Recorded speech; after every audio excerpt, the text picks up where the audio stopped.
Spurge here to welcome you to another episode of the Highside, Lowside podcast, and I am joined, as always, by my co-host, Zach Quartz.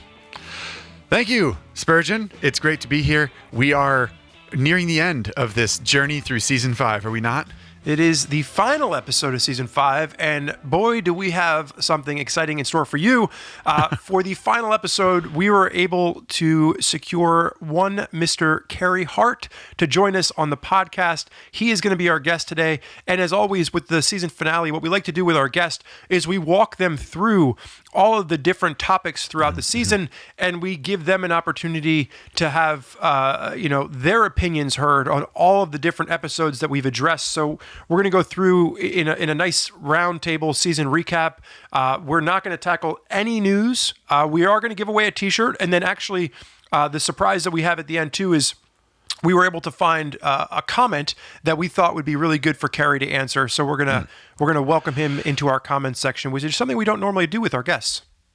True enough, but worthwhile in this case. And I'm very interested to get Carey Hart's opinion on stuff we've talked about in Season 5 in general, and sort of get a feel for what he's into. He's got a very interesting background, as some of you may know. You know, he's a freestyle motocross guy. He's a sort of American V-twin guy. He's a tattoo guy. He's got stuff. He's a guy. He's got stuff going on. Yeah, I would say for those of you that aren't familiar, with Carey, he started in motocross, then switched over to freestyle, which at the time was kind of revolutionary. He was part of that original push into the freestyle movement, and then now he seems to have found his way into, kind of the custom built cruiser scene, and I've got a lot of questions for him. Not only from his motocross days, but also, how do you find yourself into that new segment of building custom cruisers coming from a motocross background? So super exciting to hear him explain some of his background, but also to get him to weigh in with some of his opinions on some of the topics that we've talked about so far. So, yes, indeed. So, let's give away a flipping t-shirt so we can get Carey Hart in here and talk bikes. No. You do this all the time. Oh, that's right. Zach, before we give away a t-shirt, what do we have to do? We have to do a Motul ad, but I still think we should switch it around just to suit my idiotic brain. Well, anyway, let's have a discussion about that for Season 6. But for right now, let's do things the way we're supposed to. And that's a tip of the cap to our fine sponsor, Motul, who has persevered through yet another season of Highside, Lowside as a sponsor. As you all know, they've supported Get On Adventure Fest for people to keep their chains clean and bikes lubed, not to mention Spurgeon's own garage situation, which there have been some messy ones this year for you, Spurge. Yeah, I've dumped oil all over the garage. I've cracked a engine case bolt out of my 350. I've managed to not only use up all of the oil that Motul has sent me and clean my chain multiple times with the cleaner they sent me, but then I also finally got around to sending Zach his care package from Motul, so he was able to clean his holy shoes, and he was able to change the oil in his well-loved KTM 950 Supermoto. Correct. So yeah. And we learned that the Motul helmet clean smells like a bouquet of flowers, and both Spurgeon's girlfriend and my wife were very impressed. So friendly reminder that if you need to clean your helmet and freshen up the scent in your garage, Motul Helmet Clean is the product for you. So we hope to see Motul back again for Season 6, but from the bottom of our hearts to Motul, thank you for everything that you've done for Zach and I, and again to our audience, thank you for following along, because it's been really a combination of Motul supporting us, but also the support that you have given us over the past few seasons of us trying out a podcast that have made this the success that it is. So as a thank you, for the success you've helped us create, we'd like to give away a t-shirt. And now we're going to explain how you can win a t-shirt and how you can help us elevate this podcast. Zach, how do they do that? You're going to want to go over to the Apple Podcast app and then leave a review, which is helpful. We like to stack up those reviews as much as we can. We like honest reviews, so if there's something you don't like, please, by all means, chime in. And give us the 5 reviews, stars, but like you can let us have it in the written portion. Sure. Yeah, exactly. Because we take most suggestions that we get, right? Probably. I don't know. Anyway, So we do appreciate the reviews for the sake of the business side of the podcast, but we mostly appreciate the reviews for what you all have to say, because we get some great stories there. And when we find stuff we like, we go ahead and give away a T-shirt. This time's winner, Spurgeon Dunbar.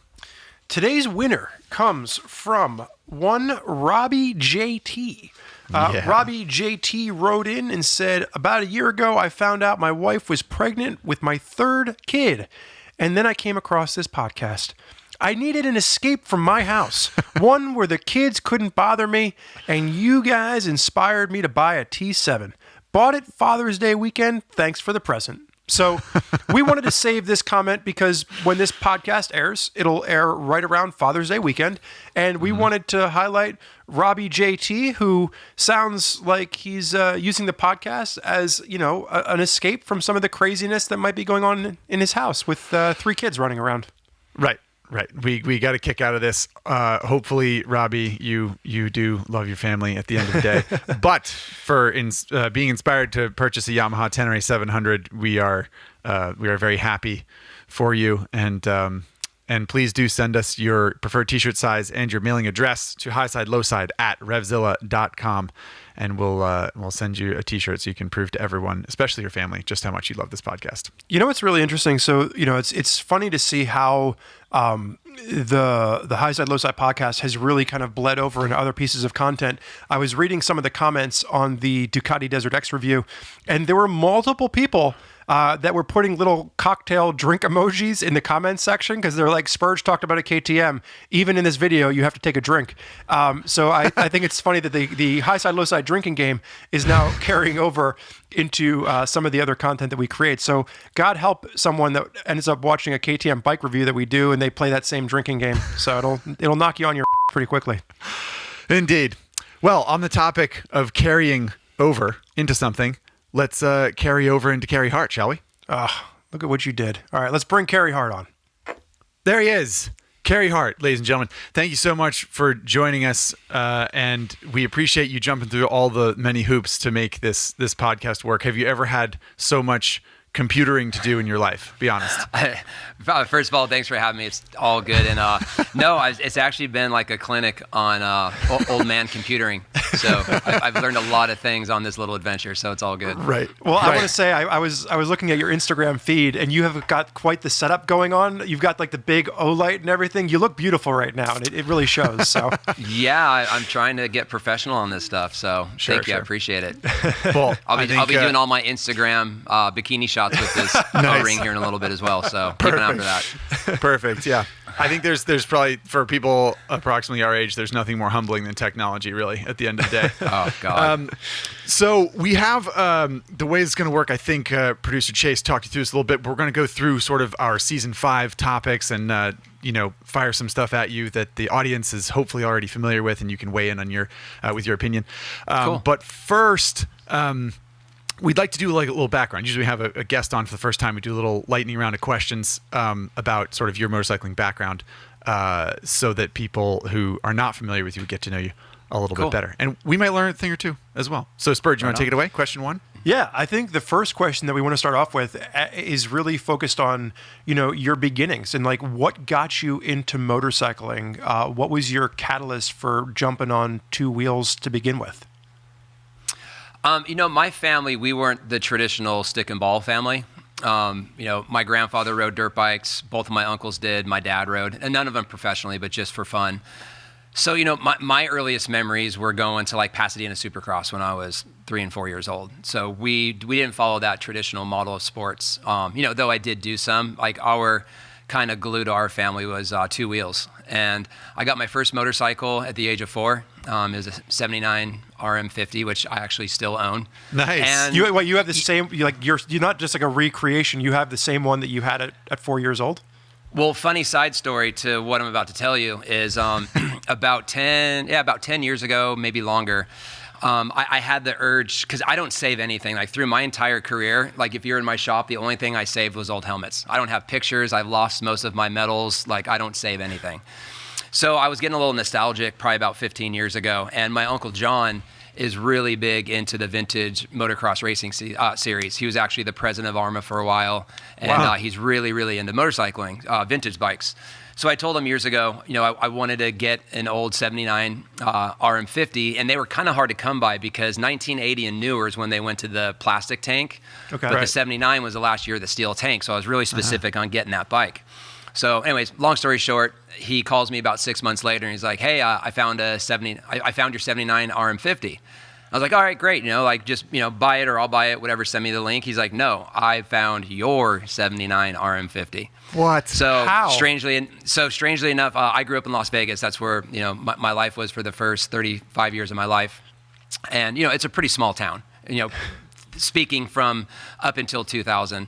And my Uncle John was just scouring, the internet and, pages and feeds and all that stuff, and came across this guy who'd bought a 1979 RM50 back in like 82, and his kids beat the crap out of it, and it sat in his garage for the last 30 years and was just cleaning out his garage and selling stuff, and it was just perfect timing. So he didn't have the title, but we did a VIN check on it, and it ran back to my pop that bought it in Southern California in 79. So it's actually my bike. So it was all beat to crap, but then through one of my Uncle John's friends, they did a complete restore on it, and it looks like it came off the showroom floor. So it wasn't like you sold it later on and he knew that he had your bike. He just bought it as like a beater bike for his kids. Yeah, exactly. Wow. He bought it for his kids back in I think it was like 82, 83, something like that. And his kids destroyed it, and it sat in his garage until he was finally moving 30 years later, and my Uncle John came across it. So kind of crazy. So, yes. for you getting amazing. into it was basically like your family would take you to these races, and you kind of finally said, "Hey, Dad, I want a motorcycle too," or did they present it to you, and then you got into it from having one around the house? I mean, it's kind of both. I got my first bike for Christmas when I was 4 years old, and at that time, that's when my dad kind of started taking me to Supercrosses. That's back when they had the Supercross at the Pasadena Stadium, and again, it was just kind of what we did. My uncles and my dad were big into gymnastics and different sports, but they all gravitated to motorcycles in the early 70s. And shortly after I got the motorcycle, we moved to Las Vegas. And at the time in Vegas, I mean, it was a completely undeveloped valley. There's probably only 75 to 80,000 people living in the city at that time. Yeah, it was small. I think the year I graduated, there was we broke 150,000 people living in the valley. And so needless to say, there was nothing but desert around the track homes that we lived in. And to the point where my dad, when I started kindergarten, it was about a 3-mile run from our housing complex to where my elementary school was, and it was all desert in between. And we would ride to school, ride me in the morning to school. I'd lock my dirt bike up in the bike rack, and then he would be on his old beater 250. And at the end of school, he'd be there in the parking lot to pick me up, and we'd ride back home. That's awesome. So I'm assuming, I know even today, like if you get to the outskirts of Vegas, there's no shortage of like dirt roads and trails that you can find to ride. So were you able to ride from your house to the school just like on dirt roads, or were you like puttering along the side of like a street? No, I mean, it was just all dirt roads, old trails, not to say fire roads, but yeah, just kind of fire road style stuff, just cut into the desert. That's awesome. It was when they were kind of early planning Henderson and Green Valley area specifically. So it was just all desert. So yeah, we would just rip back and forth to school. And there's an old motocross track out there that I did my first race out there when I was 5. And it was just sort of our trajectory, like we would race every weekend that there was a race, and, be me and my dad and my grandpa out there, and that was our family pastime as opposed to, football or soccer or any of the rest of them. That's crazy. That's awesome. Huh. Interesting. Just out of curiosity, you said you did do some more traditional sports at some point. Did you have one that you did more, like, was it like lacrosse or soccer or basketball or something? Like, were you into anything else for a brief period at least, or is it? I was actually in parallel from 5 years old until I had to make the decision at 12, 13. I was really into baseball. Okay. I was a really good baseball player. I was always on the all-star team each season. And around 12, turning 13, at that point I had to make the decision of which one I needed to focus on because I couldn't juggle the two. Was it a hard decision for you to make, or at that point did you have a clear idea of what path you wanted to go down? At that time, it wasn't. Later in life, I second guessed a few times with all the broken bones and, and the lack of money that was in motorcycling. Not that everything's about money, but no, there's probably a couple of times in my late teens, I'm like, damn, I wish I would have stuck with baseball. But at the time, no, it was clear cut. Like, okay, the baseball bags, going in the closet, and we're focusing on motocross full time. Right, Nice. right on. Well, we'll pull back around to this quick crash course in Carey Hart history. What's your favorite bike in your garage right now? Man, that is tough because I have a whole lot of motorcycles in this shop. One that I kind of covet a bit is, I can't say it's my favorite, but it's just a special motorcycle. So the last year that Honda quit making the two-stroke 250 was 2008. And at that time, I'd been riding for Honda for many years, and I got my motorcycle allotment for that year. And, with freestyle, unless the bike's hitting the ground a lot, you don't really beat them up too bad. The motors stay pretty fresh. Yeah. So when I got my last allotment, I put one aside, for, oh man, who knows, 10 years down the road, whatever that number might be, I might have to pull this thing out and have it be a contest bike. So to this day, I'm actually looking at it. It's sitting up on a ledge up in top of my shop, and it's a brand new 2008 two-stroke Honda 250 that's never even been started. That's awesome. So it's That's just kind awesome. of tucked away, and Right. who knows? Maybe one day it'll put my kid through college. Yeah, right on. It's the GI Joe still in the box. That's pretty cool. And I mean, now that we know that you have your first RM50 in possession, any other bike that you covet next to that one is probably pretty special. So that's cool. Yeah, I actually probably that my top three is I also have my original back. I'm looking up because it's hanging from the rafters upside down in my shop. I have my original backflip bike from 2001. Oh, really? Cool. That's Right on. awesome. So now And- so I know I saw, because I follow you on Instagram. So what you're riding right now are you doing Gas? Is that like the brand Yeah. that you're riding dirt on now? Okay. Yeah, I love the bikes. When I shut my team down in 2017, I think it was, I was kind of free for the first time in, my God, probably since 98 when I started riding for Honda, to just be like, wow, I can actually pick and choose any motorcycle I want to ride. And, once we shut the team down, without all the long technical boring details, I went from Suzuki and called my friend Pitt over at the head of KTM and said, hey man, I'm really interested in getting on board on these Huskies. I've heard nothing but great things about the steel chassis and the WP suspension. Like I'm very, very anal and detailed on how my bikes handle. So I jumped onto the Husky platform for quite a while, basically from, I guess it would be 17 until beginning of this year.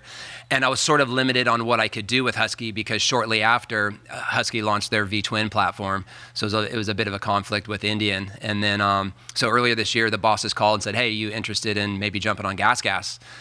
And I was like, yeah, absolutely. It's very, very similar motorcycle. If anything, I actually like the Gas a little better because it's a little slimmer. Nice. And since getting on the bikes, I absolutely love them. And they threw in a trials bike for me, which I've been wanting a trials bike for many, many Nice. years. So, and it's great too because they make the smaller bike platform. I got my son the electric Gas 50. My daughter's got a 65. So it just really fits all the categories that I need. And I think from being an old school guy, I'm a steel frame guy. Well, Yeah, it's fair enough. funny. You probably don't realize this, but we have a little one of our listeners created a Highside Lowside drinking game because we had a habit of talking about KTM so much on this podcast that like we do a little thing of like anytime somebody mentions KTM, we have to take a sip. And you were actually the first one to break it, and it wasn't me. So All right. congratulations. So I have to go get a cocktail? Okay. Well, I mean, You can take it's just water, but yeah. Yeah, that's fine too. Moving on. The next question we have for you is about travel. Now you've had an opportunity to travel because of motorcycling for one reason or another, whether it's a motorcycle road trip or I'm sure you got to travel as a part of your racing career, that kind of thing. So in any real way, shape, or form, when it comes to seeing the world because of motorcycles or on motorcycles, do you have a particularly good memory from your motorcycling life that involved travel? And quick follow up, do you have a dream trip that you haven't done yet? Yeah, so it's funny. Like I'm gonna probably over the course of this podcast, I'm gonna be jumping from my two-wheel dirt days to my two-wheel street days now with Indian, and I've been fortunate enough, especially through my freestyle years, to do a boatload of traveling, probably too much, and one of probably my top favorite place that I got to travel while riding freestyle motocross and through racing was Costa Rica. It's just an amazing country. Ironically enough, behind soccer, motocross is the number 2 biggest sport in Costa Rica, so I would frequent down there quite a bit. And, the promoter was really great about what we would do our contest in San Jose, which is like the main city in Costa Rica. Yeah. And the promoter was really great about giving us a paid week vacation down at Jaco or Manuel Antonio, one of the big beach cities. And the reason why I bring that up is because, I fell in love with Costa Rica at a pretty young age. I got the opportunity to travel there quite a bit. And, I've been patiently kind of waiting for the time to be right, because now, with my main focus being V-twin and working with Indian, I really want to start revisiting some of my favorite places through motocross riding. So Costa Rica is definitely high on the list of spots that I will kind of go conquer and see by two-wheel street. Nice. It's funny. Right so one of my best friends and off-road riding buddies is from Costa Rica originally. He now lives in New York and is an engineering professor, but he still goes back to Costa Rica fairly frequently, and he's always trying to get me to come down there to ride, because he said the riding there is just unbelievable. So Costa Rica is definitely on my bucket list of places I want to go as well. It's amazing. I actually had the opportunity while I was going down and doing a lot of contests down there. I forget which one, but in one of the early Crusty Demons videos, we actually spent a week shooting down there. And Ernesto Fonseca was probably like 13, 14 at the time. We hooked up and rode with him and a bunch of this other guy, Rudy Waller, who was a Panamanian racer and freestyler. And yeah, we got to really explore quite a bit of that country and do some, moto riding. The tracks are insane down there. You're in these, rainforests. And especially a guy coming, living from spending 35 years of my life in the Vegas desert. I was like, there's green. It was pretty amazing. Jungle. Yeah. Yeah, for sure. Right on. Well, since you brought it up, do you have any favorite Crusty Demons stories that you like to share that people might get a kick out of? That's a little tricky on this setting. Yeah. No, you know what? Truthfully, we can bleep out any bad words, or I don't know. That kind of window of my life from call it 96, when I kind of got hooked up and started shooting with those guys, through when the internet killed motocross videos of 2000-ish. We just had the opportunity, I can't say the riding terrain was always amazing, but we had the opportunity to just go take motorcycles, dirt bikes specifically, and just go ride places that you could never imagine. We went to Puerto Rico, we did Costa Rica. Unfortunately, I missed a trip to the Sahara Desert, done Peru, just all these insane places where we actually did one trip in Brazil where we traveled in a pickup truck with like 6 of us stuffed in a crew cab pickup truck with 4 motorcycles in the back and a chase truck. And we traveled from Sao Paulo, Brazil to Rio, which is like going from New Mexico to Florida, and just rode spots along the Amazon River. And, we would show up to, we showed up to, the Brazilian National Motocross Series wasn't as exciting as it sounds. It was pretty much a local race anywhere else in the United States. But we got a chance to show up there. And at that time, me and Denny Stevenson were still active racers. So we actually signed up and raced the National on our freestyle bikes, like outdoor, awesome. Jump supercross suspension on an outdoor track, and then did a halftime jump show. It was just such great and fun opportunities, Yeah. It's funny. So for those of you listening that aren't familiar, what Carey's talking about is like if you're riding an enduro woods bike on a motocross track, you're going to run out of suspension a lot faster than if you're on a motocross bike. So to be able to go and compete on the wrong bike actually is a pretty big deal, because you're probably getting beat up quite a bit more using the wrong suspension, I'm imagining. Yeah. So with supercross suspension, let's do the comparison of woods riding, right? It's like if you had 2x4s for forks and shocks, and you're getting into roots and trees and like little chattery stuff, and the bike is just deflecting absolutely everywhere. It's definitely not the setup you want to go into. So it was a little challenging, but we had an absolute blast. That's awesome. I used the example once of I have a Toyota Tacoma pickup truck, and I was talking to a buddy, and I was asking him for a suspension recommendation. He's like, "Well, what do you have on there now?"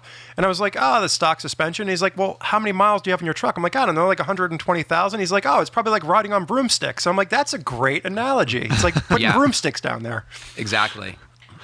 Yeah. So- That's it sounds like I appreciate you respecting the family nature of the podcast by not getting too in depth with any of those stories. But that is such a cool opportunity to get to travel and do stuff like that. And it must have been a dream for you at that point. It must be really fun to look back on that stuff as well.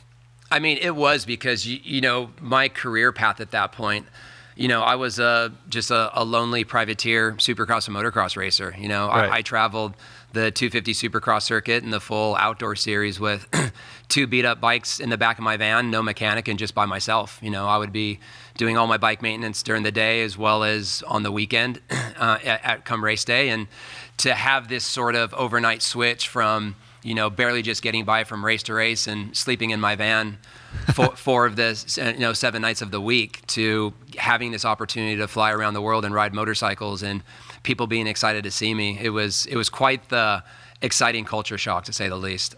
Yeah, so I want to sure. unpack that a little bit more, but I want to unpack it a little bit later in the podcast because I have some questions really kind of focusing on that. So before we jump into the real meat and potatoes, one of the reasons that we were able to connect with you on this particular podcast is because of your relationship with MIPS. For those people that aren't aware, MIPS stands for Multi-Directional Impact Protection System. It is a protection system that gets integrated into different brands of helmet manufacturers.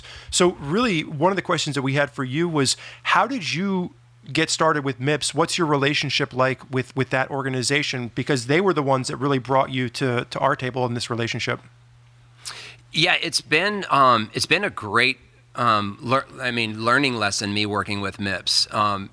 For people that don't know my career, where I've had extreme highs of winning and all the fun parts of being a freestyle motocross rider and racer, I've also dealt with the extreme lows of devastating injuries. And as I've gotten older, I've been a lot more aware of the technology into riding gear, and how with the progression of the motorcycles and the tracks and youth and speed comes a necessity for keeping up on the technical side. Side note, my brother got killed due to a head injury racing supermoto about 15 years ago or so. So that's, it's always kind of hit close to home. And when MIPS reached out to me to work with me, I was very intrigued. Like, it wasn't just, I'm just going to talk about this product and not know much about it. I mean, they've really kind of given me the schooling on it. And it was an eye-opener because, just from the standpoint of, you look at sort of the traditional model, right? A person buys a motorcycle, whether it's street or dirt. You go into your dealership, you buy your motorcycle, you look at the laundry list of helmets out there, and many people might be, okay, I just spent a boatload on a motorcycle, I need to find an affordable or even a cheap helmet. And at the end of the day, those pieces are so important because the technology that goes into motorcycle helmets. I remember doing a tour of a helmet factory 15, 20 years ago. And, it was the model, it had the helmet on a dummy head and like this 25-pound weight that would drop onto the top of the helmet, go a little higher. And that was the testing of it. And that's not how you hit the ground. Like, you're not falling off of a bar stool and bumping your head. You're moving with, you have impact, you have energy, you have movement. And all the details that I've learned through working with MIPS has really been eye-opening, especially the fact that I have 2 young kids that absolutely love riding motorcycles. They love riding BMX, and I want to have them in the safest equipment possible. And while doing that, I want to be able to use my platform to educate people. It's not about just getting, the pretty paint scheme on the outside of the helmet. It's so important on what's going on the inside of the helmet.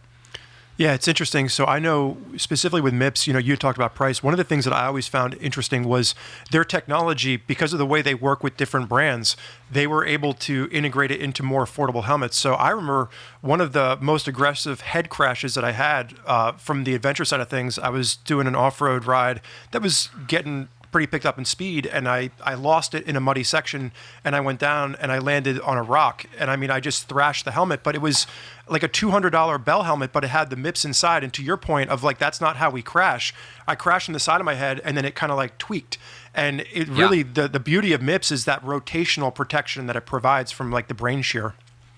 Exactly. And you know, me at 46 years old, who has been riding two wheels for 42 years, I didn't know that piece of it, you know? I mean, and I think there's just so much power with knowledge, you know, as to how you can really protect your body, you know? Like, I only in the last 10 years started wearing knee braces because like, oh, my knees are good and my knees are strong and you only need a knee brace if you have an injury. That's not true, you know? And started riding for Asterix, and I learned the technology behind Asterix and the thinking behind it. So, you know, I just think that, I think really the driving point is with how fast these motorcycles are and how hard these kids are pushing and how the tracks are just getting bigger jumps, you know, speaking from a motocross standpoint or street standpoint, you know, with the technology evolving, the riding gear really needs to evolve as well. And that's why, you know, with working with Fox on the dirt side, all my helmets have MIPS. Working with Bell on the street side, I only wear helmets with MIPS now because that's the difference of, you know, a nasty little bell ringer versus, you know, not being able to wake up at the end of the ride.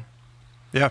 No, getting up and walking away is, you know, worth whatever investment you go in. And I think, again, you know, to one of your points is that when we're younger, we don't have the knowledge base and we think, oh, they're all the same. But like, if you're looking at different helmets out there, there's a lot of different protection that comes from the inside. So appreciate the knowledge on that. Oh, all good. Like I said, it's been fun for me to learn it. So we'd love you to be able to walk away from this podcast not feeling injured. So we should probably keep the conversation moving so that we don't have you here till all hours of the night. We do have one more question technically lightning round, but I think we skip it, Spurge. Yeah, let's move on. Let's move on.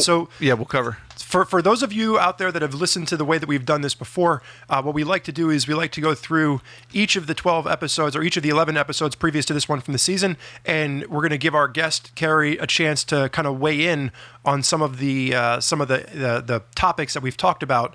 And the first one from episode 1, which was titled 2021 Motorcycles That Disappointed, What's Next for 2022?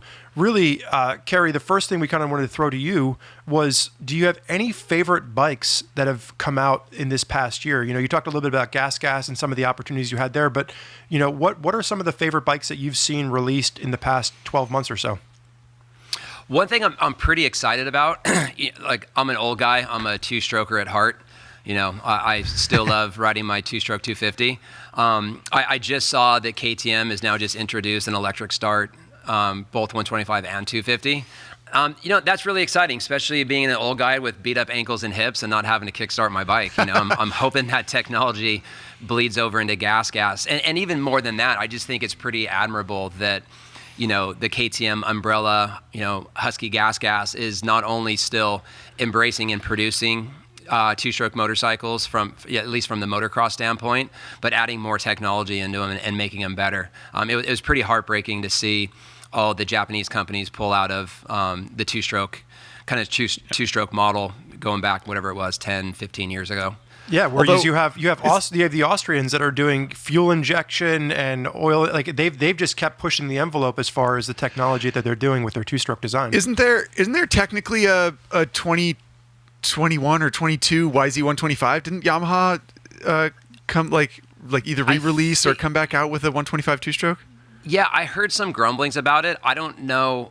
You know, truthfully, I don't know much about it, so I don't want to ding them if it's not deserved. Yeah, no worries. But you know, if it is a re-release and there's no development to it, it's kind of anticlimactic for me personally. That's fair. Like I said, I just think it's pretty great that, you know, the KTM group is just still adding technology. And I'll tell you what, I can't wait for them to get that the fuel injected, you know, model sorted out for the MX side of things, because not having to deal with jetting a motorcycle. Like I'm going to do a couple of two-stroke races this year, and the period of having to jet your bike and get your jetting all dialed in it gets a little frustrating. So to be able to just sit and let your bike idle at temperature for a minute and then it runs perfectly, that's pretty exciting. So I saw you having it idle at all. Yeah. I saw you riding some videos on your Instagram channel once again, and do you have like a little like grass track area at your house where you can practice, or do you have to go somewhere? Because it looked like a pretty fun little like flowy kind of a grass course almost. Yeah, luckily I have a track at my house. I live in the Santa Barbara area, and my local track was Zack Station, which unfortunately shut down about 4 years ago. So, fortunately enough, we sit on some land, and I'd always kind of carved out, like you said, just like a grass track for, the 4 or 5 days a year that we get rain in California. It was always like a fun thing to kind of go ride in my backyard. And when Zack is shut down, so much of my obligations with Fox and different sponsors, I was able to do all my photo shoots and video shoots out at Zacka. So when Zack is shut down, I just made the commitment. I put in a full sprinkler system and really kind of carved the track in properly. So it's been a huge help for me because, right now I truly am, aside from my 2 young children and my wife and my family life, I'm juggling 2 careers right now. So to be able to have a track on my property to where I get a break for an hour and a half in the day and go out and bang out my motos to get ready for race season has been truly amazing. That's awesome. Yeah, agreed. It's every motorcyclist's dream, I would say. Walk out your front door and just ride your motorcycle. Yeah. It's been a dream of mine since I was probably 8, so it's not bad to be able to get it at 46. Yeah, and then again, when you were 8, you got to ride your motorcycle to school every day. So like you've had some cool. pretty cool opportunities. Yeah. Motorcycles have taken me some pretty cool places. I couldn't help but reflect on my own life when you were talking about that, Carey, because I was imagining you. We're slightly different in age, but you were riding across the desert to get to school, and I used to ride my dirt bike when I was like 10 years old down I had like a mile-long driveway to get to the bus stop, and I would do it in the winter. My dad would screw sheet metal screws into the knobs, so I had little studs, and I could go down the snowy, like icy driveway and park, and then go get to school. So I like this sort of like, the idea that there's like 2 kids on opposite sides of the country. One was riding across the desert to get to school. The other one was riding down a snowy driveway. And like, we were, just doing the thing we wanted to do, even if it was, a small piece of the day. That's amazing. I mean, it's the good old days. I'm not sure if that stuff's even allowed nowadays, but it was definitely a fun window in time. I was gonna ask you if your kids are allowed to ride their motorcycles to school, or if that's frowned upon in the current climate, I suppose. I mean, if it were up to me, I'd 100% let them do it. Yeah. But I'm not a very popular person in climates these days, so. Fair enough. Let's move on to the next question. Zach, you want to take the next one? Yeah. So this is kind of a fun one. Episode 2 of this season for us was discussing the ugliest and most beautiful bikes ever built, which is obviously an extremely subjective and very contentious topic to cover. And obviously, we're excited to put this to you. Do you have any real standouts in your mind of like a bike that you've always thought was really beautiful, and maybe even more importantly, a bike that you thought was particularly ugly? I'll start with the ugly one. Nice. And they haven't gotten much better in recent time, and I apologize now. I've never been able to wrap my head around the Honda Goldwings. Those things are just, I know they work amazingly, and like they are the bee's knees for people that ride them, and I know they have amazing technology, but man, they could have done something to make those things look better. That's great. They're just the worst looking bike I've ever seen. I don't think that ever came up in our discussion, and I think it's a very fair opinion. Does it just sort of look like a whale stranded on a beach to you, or what's the? I mean, it does, especially with all the chrome and the reflectors and all the other crap, and like the commuter truck CB style antennas on them. I mean, and I'm not putting everybody into this category, but 7 times out of 10, the person riding the bike is just as bedazzled and crazy looking as well. So Right. I mean, look, there's something for everybody out there, which I'm happy about, but I could never wrap my head around that motorcycle. It's funny. I think enough. if you think back to when the Goldwing was originally introduced in the 70s, I think it kind of peaked there because it was small, it was compact, and it kind of looked just like a naked, 70s, Japanese motorcycle. And then it just got bigger and bigger. And then you had like the 80s and the 90s where it's like you had like these trucker CBs mounted. You had dual antennas coming off the back, and it weighed about a ton. So yeah, I can understand that one. So I mean, I what guess about, if you need to like listen to a radio station, if you're in California, you want to pick up AM, FM radio in New York, the antennas are worthwhile. But otherwise, I don't see the reason for it. Yeah, fair enough. So what about prettiest bike of all time from your eyes? What do you think? For me, it's kind of it's kind of both sides of the gamut. When the FXR, like especially like the earlier FXRs in call it like 80s, they were hideous motorcycles. Like they were not very well embraced. And as time went on, and I feel as maybe it's guys just like anything. People bring back old things and make it look new, and there's interest in it, or it's just the geometries and the stiffness of the frame and how well that motorcycle actually works. Even though it was a very ugly motorcycle to a lot of people in that period, what builders are doing with them now and putting the newer spin on them with inverted front ends and the piggyback shocks and like all the performance-based stuff, when they're done right, they're truly one of my favorite motorcycles. Right on. Is there one in particular that you remember someone building or like someone owning that you really thought like, oh man, they nailed it? Like that's raised up just the right amount, or it's got the right bars on there, or like anything? I actually picked up an '87 FXR, FXRP, and so it had the big fairing. What does the P stand for? That's a great question. I should probably know that, but I don't. No, I don't know either. I was legitimately or was it the asking. T or the P? Yeah. Anyways, basically what that means is it had the bags on it, the clamshell bags, and it had the full fairing on it. Okay. And a lot of my friends, when the FX, like kind of like rebuilding the FXR phase, kind of started to come in, which I would say that I noticed it was probably maybe like 2010. Like a lot of my friends that lived up in the Bay Area really embraced those motorcycles. And then San Diego Customs down in San Diego, they just do absolutely amazing FXR restores. And that was actually the first motorcycle, my whole existence in V-Twin wasn't a planned thing. I'm a tinker. Like I said earlier, I was a privateer motocross rider, so I know my way around a motorcycle pretty well. And that was the first bike I ever customized, built, whatever adjective you want to put on there. And that's really what got me into motorcycle building and customizing was the 87. So I built that bike probably about 8 years ago, and ended up putting it into a couple of shows, and it won a couple of contests. And that's really what stoked the fire for me for building motorcycles. So I want to skip ahead. So we actually have an episode from episode 8 was titled "Should You Modify Your Cruiser? When? Why? How?" And I think this is going to actually be a perfect transition, because one of the questions that I had for you was, how did you go from motocross into freestyle, where the majority of your time was spent primarily off-road, and then your career kind of shifted where now you're doing a lot of customization work and a lot of time in the V-Twin world. How did that shift happen for you? It definitely was not a planned thing at all. What had happened, I'll try to kind of keep it short. I've always been into American V-Twin motorcycles. Like I used to steal my dad's bike and go ride it, when I was a broke racer. And, kind of like my first frivolous purchase was, I believe, like a 95 Dyna that was tricked out from one of my dad's buddies. So I've always loved American motorcycles. And back, I guess it was about 7 years ago, I think it was 7 years ago, the Sturgis 75th Rally. I'd been to Sturgis probably 6 or 7 times, because like that was just always like my fun getaway, like all my buddies rode.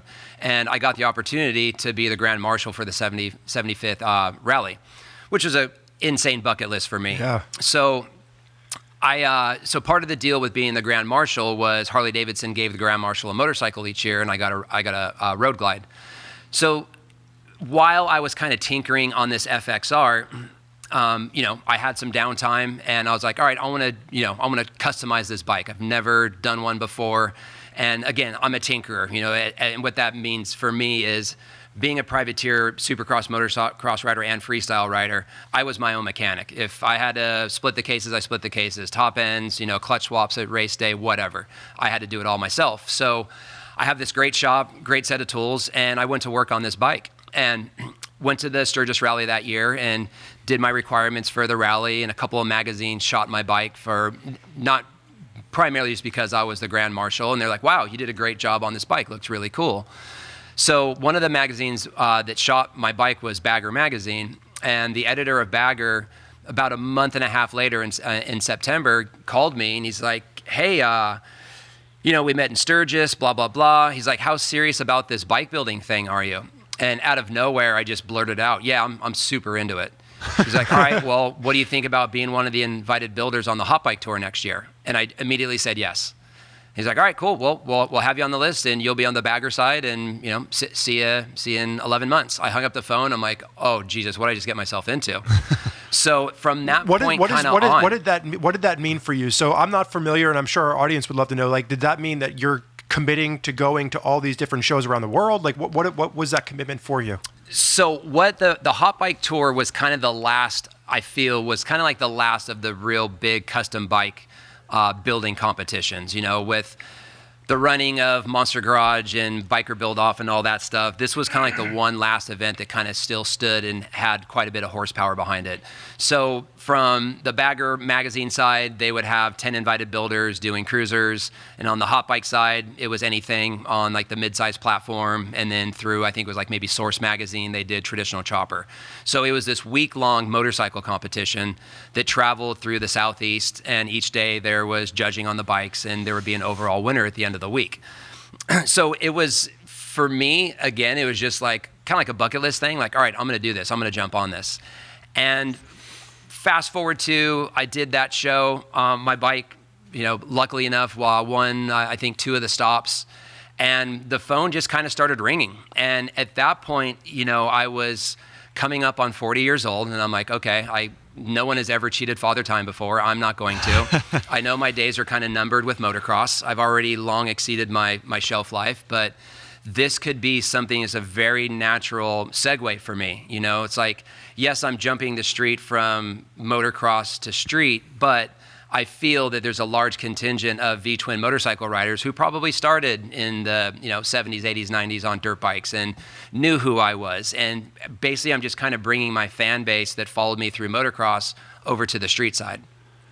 That's awesome. Yeah, I feel like it stands to reason that you'd have people who were amateur off-road riders when you were professional thinking like, man, I'm super into what Carey Hart's doing. And then now they're also like, yeah, I'm getting too old for that crap. So they also bought an Indian or a Harley or whatever it was. And then they're like, yeah, now I'm still into what Carey Hart's doing because he's doing the same thing I'm doing, which is saving his knees. And it's a lot of fun, because I still get a lot of, when I look back on my motocross career, I mean, don't get me wrong, I got to ride in some amazing places and got to stand on top of the podium quite a few times in contests. But the things that really stand out to me through my motocross career wasn't, oh man, I remember that one course at X Games in 2002. Like, those aren't the standout moments to me. The standout moments are being with a group of my friends who I was traveling and touring with at the time, and the hell that we were raising on the road and the fun times that we had. Like, those are the standout moments. And now through V-Twin, I'm able to replicate those. 5 or 6 times a year, I do road trips with a handful of my closest friends. And even though it's sort of work, we do 6,000 miles in 2 weeks when we go to Sturgis each year. Or if we're out in Daytona and we log another 1,500 to 2,000 miles in the area, I'm able to fill that void of what I can't do with motocross anymore with V-Twin. That's awesome. Yeah. Well, I'd like to put you on the spot. Speaking of if having fans follow you from off-road to on-road, because the episode that we did for number 3 this season was what we called the Moto Dating Game for Beginners. So we had a whole bunch of personas that we came up with, right? Like, this is Jesse. He lives in Brooklyn. He's been riding for 3 years. He's got $8,000 to spend on a bike, blah, blah, blah. What do you think you should get? And then we chewed over some options. So let's just, I don't know, Spurge, what do you think? Let's couch it as a Carey Hart fan. This particular person. We built a persona for you. So we built a persona. So Zach's going to read you the persona that we built for you, and you're going to have to tell us what you think the best motorcycle for that individual to start on would be. Okay. Keep in mind, this is not a real person, so make fun of them if you like. Absolutely. And there's no one's actually listening. But Carey, meet Rodney. Rodney's 29 years old. He's 5'8". He drives a truck for a living. He lives in Idaho. He grew up riding a dirt bike, so he's like pretty fluent with riding an actual motorcycle. He fixed up his dad's old metric cruiser that was like languishing behind the barn. So he kind of tinkered with it and got it going and was like, oh, this is pretty fun.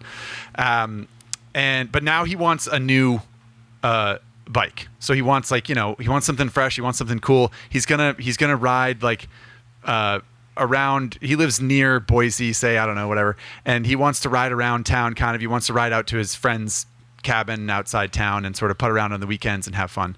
Plays in a softball league. Like, wouldn't mind showing up on a motorcycle to a softball. Yeah, he rides game. his bike Thursday night softball. You know, he's gonna ride down to the rec field. He's a little wild hoggish. Okay. Yeah. Yeah, exactly. So he's dipping his toe. You know, he's fairly fluent with motorcycles, but he's just getting into it from the sort of street side of things, and he's finally got a little bit of money to spend on a bike. He's got a little bit of mechanical experience too, so he's not afraid. He's not afraid to fix something up if he has to. Okay, so I have a couple questions, more detailed questions. Nice. Does Okay, I like this. This person have a wife or a girlfriend, or is he trying to go find a wife or a girlfriend? Look, Carey, Rodney's doing his best. Okay, He's single now, but he's single now, but it's not by choice. He would like to find a companion. Okay. He's got about $8,000 to spend too, so that's it. That's the top of his budget. Okay, $8,000 to spend. Good question though. Mostly city riding. Would like to have a girlfriend on the back. So yeah, okay. You can use that. So that's important. That's why I'm asking is if he plans on putting someone on the back. I would have to say, being the fact that he's 5'8" and not necessarily looking or not starting out with someone on the back, but potentially could put someone on the back. Mm-hmm. 8,000. I think his best bet would be pick up like a 16, 17 Indian Scout. It's a good-looking, aggressive bike. It's affordable. If he has a good set of tools and some ability, since he restored his old man's bike, you know, he can put some bars on it. He can put an exhaust on it, swap out the seat, kind of personalize it to himself, and it's not going to break the bank. And you know, if he's lucky enough to find a girl at bike night, he can throw her on the back and take her home. There you go. Isn't this? I thought the Scout was a solo seat. I'm sure you can get it. You can get an option passenger seat or something, right? You can. It's not. Okay. That's why I was asking if it was long ride or just around town. You know, it's like riding a chopper. You're not going to ride cross country with your girlfriend on the back of a chopper, but you can get from the bar back to your house or vice versa. It was funny because in the previous episode we talked about a road trip where one of my buddies was on an Indian Scout and he was trying to do like 700 miles in a day, and it was a pretty rough bike to try and do anything more than like a smaller amount of time on. It did beat us up a little bit. It is tough. You know, my wife, she's been riding since we first started dating, and I actually built her a Chieftain that I kind of shrunk it down to fit her. God, I don't know, probably 6 years ago. And she was just always kind of intimidated by it. Yeah. But then I built her a Scout, I guess about 4 years ago. And she's a road dog. I mean, we've done trips up to Napa. I mean, she'll do 500 miles in a day. Like not in a good mood, but she'll do it. That's why I'm like, let's just graduate you to a motorcycle with all the accessories on it. But she's pretty hard-headed with that. Did she ride before she met you, or did you get her into motorcycles?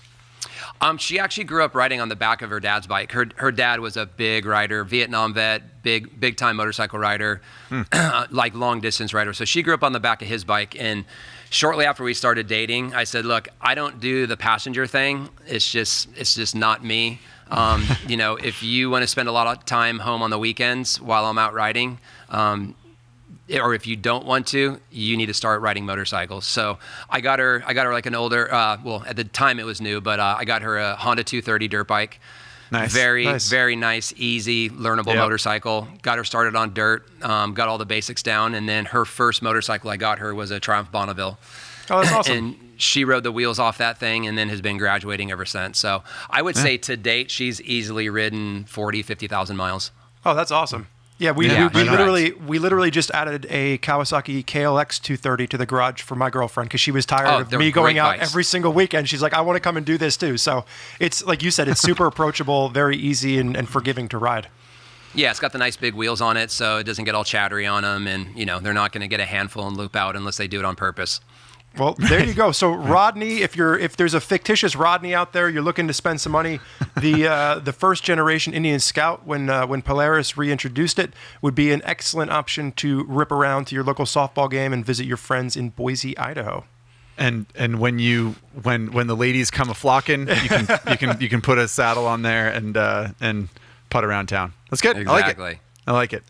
Well, if nothing else, maybe that'll attract some ladies for Rodney. He's riding out there in his brand new motorcycle. Yeah, exactly. Exactly. So kind of sticking with some of the American V-twin stuff. Episode 4 of season 5 was the motorcycle industry's biggest blunders American edition, and really kind of what we talked about in this episode was over the past 100 years or so, some of the mistakes that have been made in American motorcycling. And some of the areas that we talked about was the Indian brand prior to Polaris buying them kind of got passed around like an old hat. Yep. AMF era of Harley Davidson and kind of some of the implications there. And then, some of the big wheel choppers in the 2000s, just kind of sucking in $80,000 price tags for motorcycles, and then you couldn't sell them 5 years later for $5,000. So those were some of the things that we talked about. Were there any blunders that you saw in American history or that you're aware of or that come to mind for you that were like a big misstep for OEMs? I'm going to probably get nailed to the cross for this one. And let me start by saying I'm not against the technology, but I just cannot wrap my head around the whole live wire thing right now. Okay. I think that there's going to be a time when the battery technology gets there, but for people to drop whatever they're charging at retail for these things with like 150, 200 mile range on these bikes. Yeah. I just don't want to see people getting turned off of motorcycling because they make this move to this category and it's just not ready yet. Like I can wrap my head around trail bikes, motocross bikes in short windows. I've had the opportunity to ride the Altas in the past. I think the technology, and I'm completely on board for the direction of electric motorcycles, but I think it's just way too far ahead of the curve to try to introduce what is considered a long-range motorcycle with the technology out there right now. So, do you think, like, in your opinion, you just think like the technology needs to move further down the road in order for it to be applicable, basically? I do. I think unless you, or much like Rodney, you're a city rider where a big day of riding for you is 100 miles. Maybe it totally makes sense. But I think for trying to trying to market a bike at that price point and building it up as much as it's being built up to, and all of a sudden you decide to drive, you ride 4 towns over to your buddy's house that's 100 miles away, go for a little rip with him, and then you can't make it home. I just don't want to see that negative impact put into motorcycling because there's so many stigmas that have had to be worked through over the years. The criminal aspect of it and, the degenerate aspect of it, there's been so many hurdles in motorcycle, on the dirt side, the dangerous aspect of it, everybody's Evel Knievel, daredevils. I just don't want this to be another bump in the road that's going to put a bad taste in people's mouth. Well, it's interesting because one of the things that I've talked about for a long time is I think where e-bikes are going to have their ultimate success, at least in the beginning, is in the off-road side of things or the track side of things. Because you can go out and you can do like a 25-minute session on the track, come back in, plug your bike in for 45 minutes, and then go back out again. Because we had talked about it, even with like off-road, like dual sport and trail riding. Like I'll do if I go to do a dual sport ride or even an enduro race, there's times where it's like 80 or 90 miles that you're riding in a day, and if you're on some of these e-bikes, you're getting maybe 60 miles, so you can't even do competition. So I think like motocross, where you can come back in, plug it in, rest up, go back out. That's where you can see it really kind of have some penetration. And I think that's where it's going to grow the quickest. I know it's a very controversial topic in the motocross community. I'm on board for whatever. At the end of the day, it's just more options for more people. Like I said a second ago, I had the opportunity to ride the Alta motorcycle, I guess about 6 or 7 years ago, and it was amazing. Such a fun motorcycle. But just to your point, I think when the technology with batteries catches up, it's going to be the sky's the limit. But yeah, I would just hate to see people, just leverage all the money they have to go out and buy one of these bikes, and they're just not getting out of it what they want. It gets sold, and that person hates motorcycling. What's some of the, so you just mentioned some of the controversy in motocross. What's some, like, I'm not familiar with the motocross scene probably the way that you are. What's some of the controversy that's happening within the e-bike conversation there? Well, I mean, you have the loyalist, right? The loyalist fan. I mean, if you look at, and again, this is all my opinion, but if you look at the trajectory of motocross, right? Rarely is it a 10-year-old kid that just discovers supercross or motocross and asks his dad to buy him a motorcycle and take him to the track, right? It's always kind of like a passed down thing. You know, your dad was into it, you became a fan of it, so on and so forth. So there's this, you know, motocross specifically already went from the 2-stroke to 4-stroke revolution, which really separated a lot of people. And it's pretty apparent that what a strain the 4-stroke movement put on motorcycling in general, whether it's bike sales, whether it's being able to work on your bike yourself, so on and so forth. So there was that big controversy that lingered around for about 10 years, and it still lives today. I mean, I'm sure you can go on any specific Instagram page and you'll have the loyal 2-stroke guy, which I am still a loyal 2-stroke guy, but I can appreciate both. But I think the black eye potentially with the e-bike movement is, again, I'm trying not to keep this long-winded, but when you would go to a supercross in, say, 2000, you would hear that high-pitched sound of the 125s and the 250s. You smell the 2-stroke, you know, oil in the air. Yeah. Then there was this change to 4-strokes. Everybody hated the sound of it. It was just a different perspective. You know, the bikes were a lot more pacified, you know, especially the 450s. You're not on the rev limiter the whole time. And then now you see this chatter where it's like, oh, man, if pro motocross, supercross is going to e-bike, I'm finding a new sport. And that's where there is a lot of controversy. And I think there's a time and a place for everything. And eventually, you know, you can't hold down progression. You know, it's all going to go that direction over time. Yeah. It's just a very sensitive subject in motocross. Well, I mean, if you were to say the option is that you can either ride e-bikes or you can never ride a motorcycle again, I'd be pretty okay with riding an e-bike versus the alternative. And that's why I keep in completely open mind with it. It's like and probably mostly because I had a chance to ride the Alta, and it was a great motorcycle, and I had a blast riding it. So I'm probably a quite bit more open-minded than your hardcore loyal motocross fan. Yeah, I think some of the conversation that I've heard has been around like the not shifting thing, where people are like, well, if you can't shift it, then it's not a real motorcycle. I'm like, I don't know. If anything else, it brings more people in because the having to learn to shift is something that's a bit challenging and complicated versus if you can just give somebody an Alta and they just crank back on the throttle, like that takes away a bit of the barrier to entry to an extent. It definitely does. You know, and the fact that you can just adjust the mapping and the power at a push of the button. Like I was tripping out. I picked up my son the Gas Electric 50, and it has like 6 mappings on it. And map 1 is kind of comparable to like the PW50 that he rides now. If any of you guys know about those bikes, like they barely get moving. Yeah. And you can go to 6 and the thing takes off like it's absolutely crazy, just the dialing capacity on that one motorcycle alone. So to your point, I think there's a place for everything. It could just get it could take a long time. I mean, it took a long time to transition from 2-stroke to 4-stroke. It could take much longer to transition from gas power to e-bikes as far as motocross competition goes. Yeah. Yeah, I think that's pretty fair. We have a question later on about the spectacle of It's actually right now, Zach. Oh, is it? It is, yeah. It ties it transitions in perfectly, actually. Let's go there then. You take the lead, Spurge. So, episode 5, we talked about best spectacles in motorcycle racing, and we did an offered edition for this. So this was really like, if you're going to watch a form of motorcycle off-road racing, what is the best form to take someone to if they've never watched off-road racing before? So if you met someone that had never seen off-road racing, where would you take them? What type of racing do you think would be the best to introduce them into that?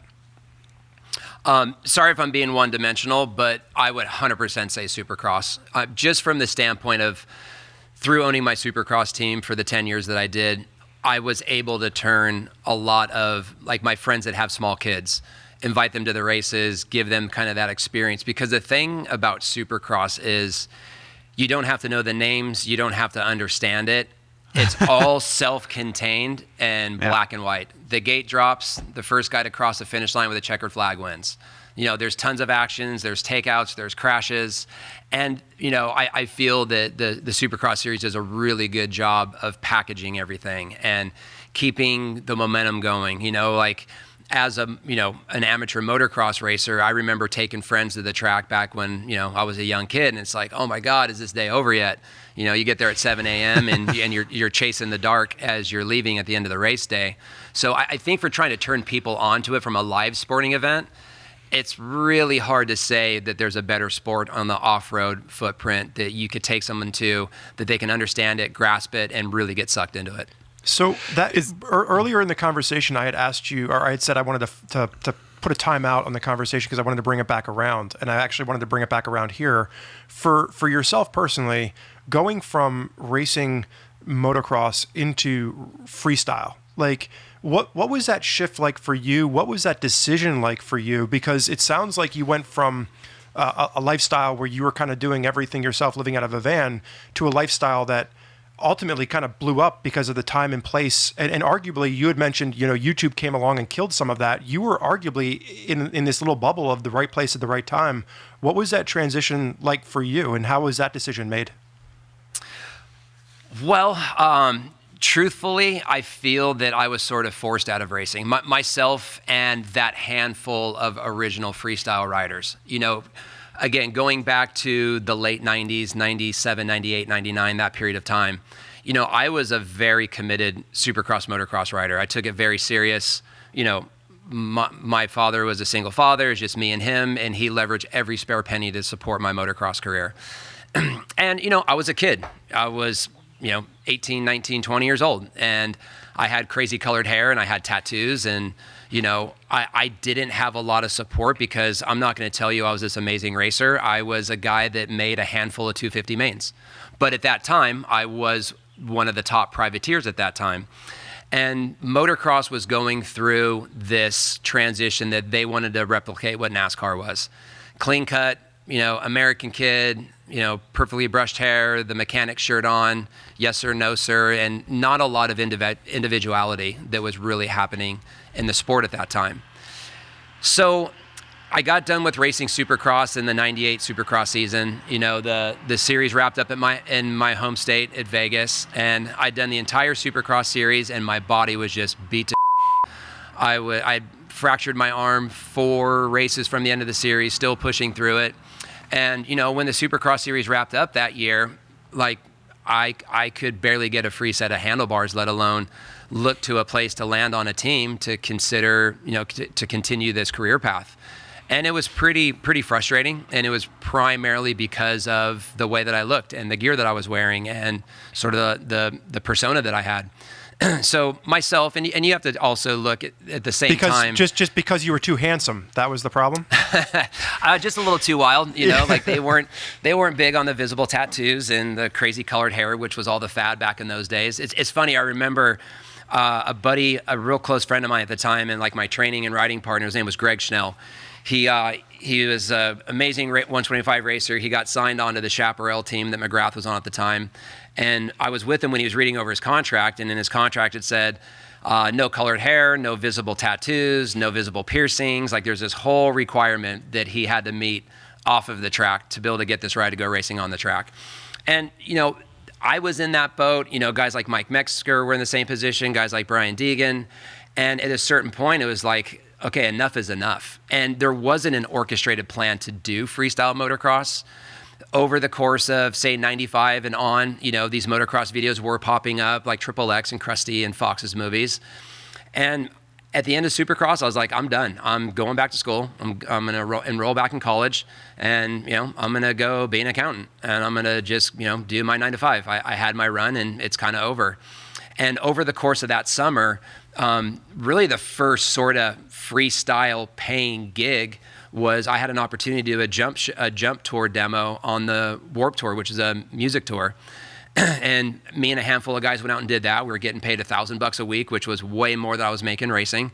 And I was on a tour bus and had per diem, and I was fed 3 meals a day. And I kind of just took it, month to month. My goal was to go make a little bit of money on Warped Tour to start college in the fall. And when I'd got back from Warped Tour, there was a company called Four Leaf that started the first organized freestyle motocross competitions. Those started to kick up, and I really just took it month to month. Like, I was just looking at it as like, all right, I'm going to go make a couple of bucks and get back into school. All right, I'm going to push it off till the spring semester. You know, there's these 6 contests coming up, and I can go make some money. And it really just kind of snowballed. It wasn't an organized thing, but in hindsight, I feel that freestyle motocross in that period of time changed the landscape of racing, because what we were doing on motorcycles were cool. I'm not saying it wasn't, but we were just stealing tricks from BMX. We're doing nothings. We're doing Supermans. We're doing heel clickers, you know, like all these pretty entry level things. But people were really gravitating to all of us riders from our image off of our bikes. You know, you had Metzger, who was the wild, crazy guy. You know, I was the Vegas kid, tattooed. So you had kind of like your villain or your person that you can, you know, Travis Pastrana, that was, you know, the American dream. So that's really where lifestyle came into motocross. And then over the next handful of years, that then transitioned into motocross racing, and then it kind of changed the face of motocross. That's awesome. Because like before that, like a lot of the tricks and the extreme stuff that was happening really didn't exist, right? Like that was something that really that you and your generation helped to define. It was, you know, I mean, you can definitely do the hat nod to Jerry McGrath for doing the first knack. And then from there, you know, I would say Mike Metzger, you know, me and Metzger were living together at the time, chasing the motocross dream. And, you know, he started doing the hill clickers, and we would go out and just kind of play ride, like a break from just the monotony of banging out laps, getting ready for the race the next weekend. We would hook up with different filmers and go out to like Ritchie Canyon or out to Glamis or different Southern California riding spots, and just start emulating what BMXers were doing, and it just kind of caught fire. That's awesome. So, but to your point, it was definitely a bubble. Like that, I would say that window of like 95, 96 until, you know, 05, 08, somewhere in there, was a very magical time. I was very lucky to be in that window of time, and it was an absolute blast. So we need to take a quick pause for our sponsor. But Zach, did you want to tie in one question with this before we do it? Just one more question. So yeah. I was interested to Supercross is a good answer for the best spectacle for off-road racing. Obviously, like you can see the whole track, you can go to a stadium, you can watch what happens. There's, you know, pyrotechnics and semi trucks, and like it's fun. I 100% get that. I'm interested that you didn't say, or that you didn't mention freestyle in that conversation. Is it just because the bubble has burst a little bit and you feel like it just doesn't have the kind of the weight and the money behind it anymore from your perspective? Or do you think that Supercross is actually just more exciting to watch? Because freestyle is pretty exciting, right? I mean, absolutely. But the bubble has burst, unfortunately. You know, I feel really bad for the younger generation of serious freestyle rider, because again, if you go back to like, let's just call it like 2000, 2001, you had X Games, you had Gravity Games, you had Red Bull X Fighters, you had all these series of events, you know, like all the big, which they might still do it, but it doesn't get the TV time, but like all the major European supercrosses, like the big highlight of the night of racing was the freestyle competition. Right. Either maybe it was so new and people were so excited about it and there was such great coverage, or maybe people just got desensitized to it. I mean, we also now live in a culture of social media where, you know, it's literally instant gratification. And if you wanted to, you know, hashtag motorcycle backflip, you could see 2,000 of them inside of an hour. Right. I don't know. I don't have the magical answer to that. I really feel bad for the younger contingent, like I was saying, because what the guys are doing on motorcycles nowadays is absolutely amazing. And I think it's very admirable what Travis Pastrana does with Nitro Circus, because I feel that he is single-handedly keeping freestyle motocross alive. Yeah. That's. I said I would love to say if this interview had happened 20 years ago, I would say go to X Games, watch freestyle motocross at X Games. But unfortunately, that platform is no longer there, and you know my number 2 is going to be Supercross. Yeah, fair enough. Yeah. So go to Supercross, and if you have time, check out Nitro Circus, because that's cool too. Yeah, exactly. Well, let's take a quick break, get in a word from our sponsor Motul, and then we're going to jump right back in with Carey Hart. Okie dokie. We're back from our lovely commercial break. Tip of the cap to Motul. As always, leaks have been taken. We're ready to keep this conversation rolling. The next question we wanted to throw to you, Carey, has to do with taking a trip on a motorcycle. We talked for an episode about kind of like packing and what to bring. We get a fair number of questions, people saying like, I want to go on a ride and go somewhere, but I don't really know where, like what to bring or where to start, or like how should I do this? Which is understandable, because I think it's kind of it's a big pursuit to just sort of dive in and be like, I'm going to go out on a solo trip on a motorcycle, or even go with friends, whatever.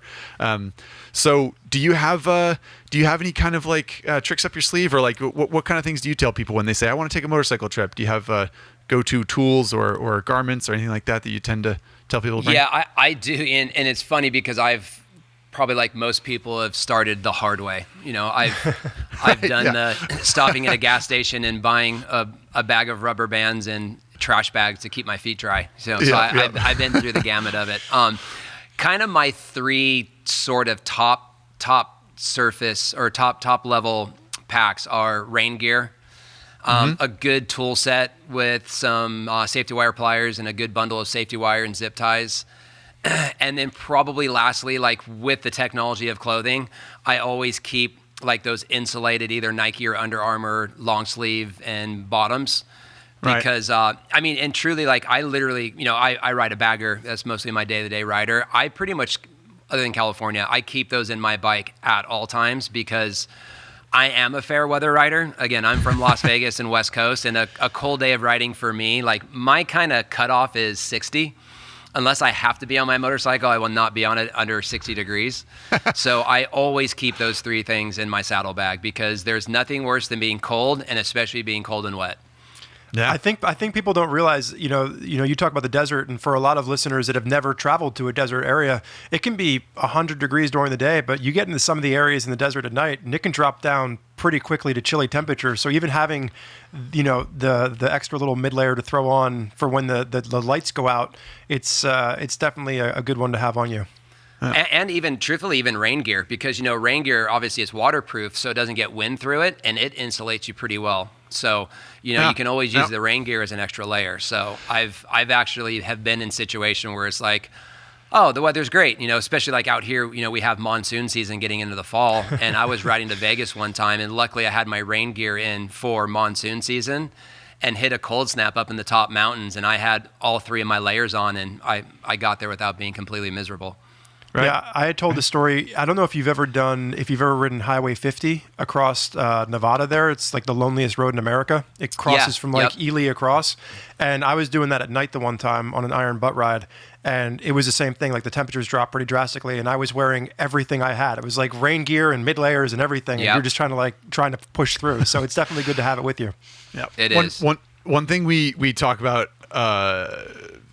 pretty often on this podcast is sort of experiencing things riding, and then sort of looking back on what you experienced and realizing that you just could have been so much more comfortable if you'd known what you were doing. Like you said, learning it the hard way. Yeah. And we've all spent time riding and looking back and thinking, man, now that I know that there's such a thing as insulated gloves, easy. I can't believe it. Yeah, exactly.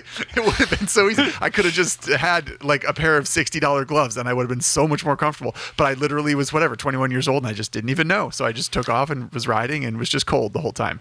But that's what's great about motorcycling. Like it always makes for a great story. Like there just are life lessons learned. You know, it's like, I don't know if you guys have kids, but I have 2 kids. It's like, I can tell you the shortest way from A to B, but if you got to learn it yourself, then by all means go for it. Like you can only tell them so much.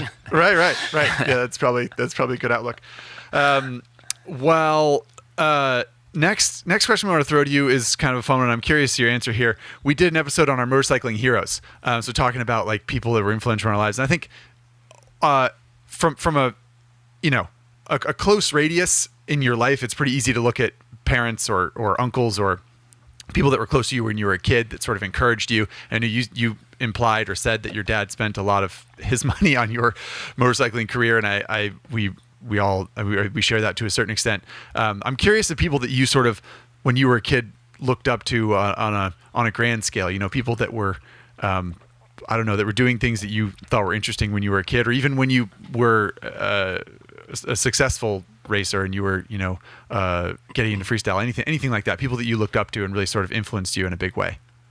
I do, and I apologize if everything in my life is kind of one-dimensional with motocross and V-twin. No, but it's, I referenced earlier, at 3-4 years old, we would go to the Pasadena Supercross.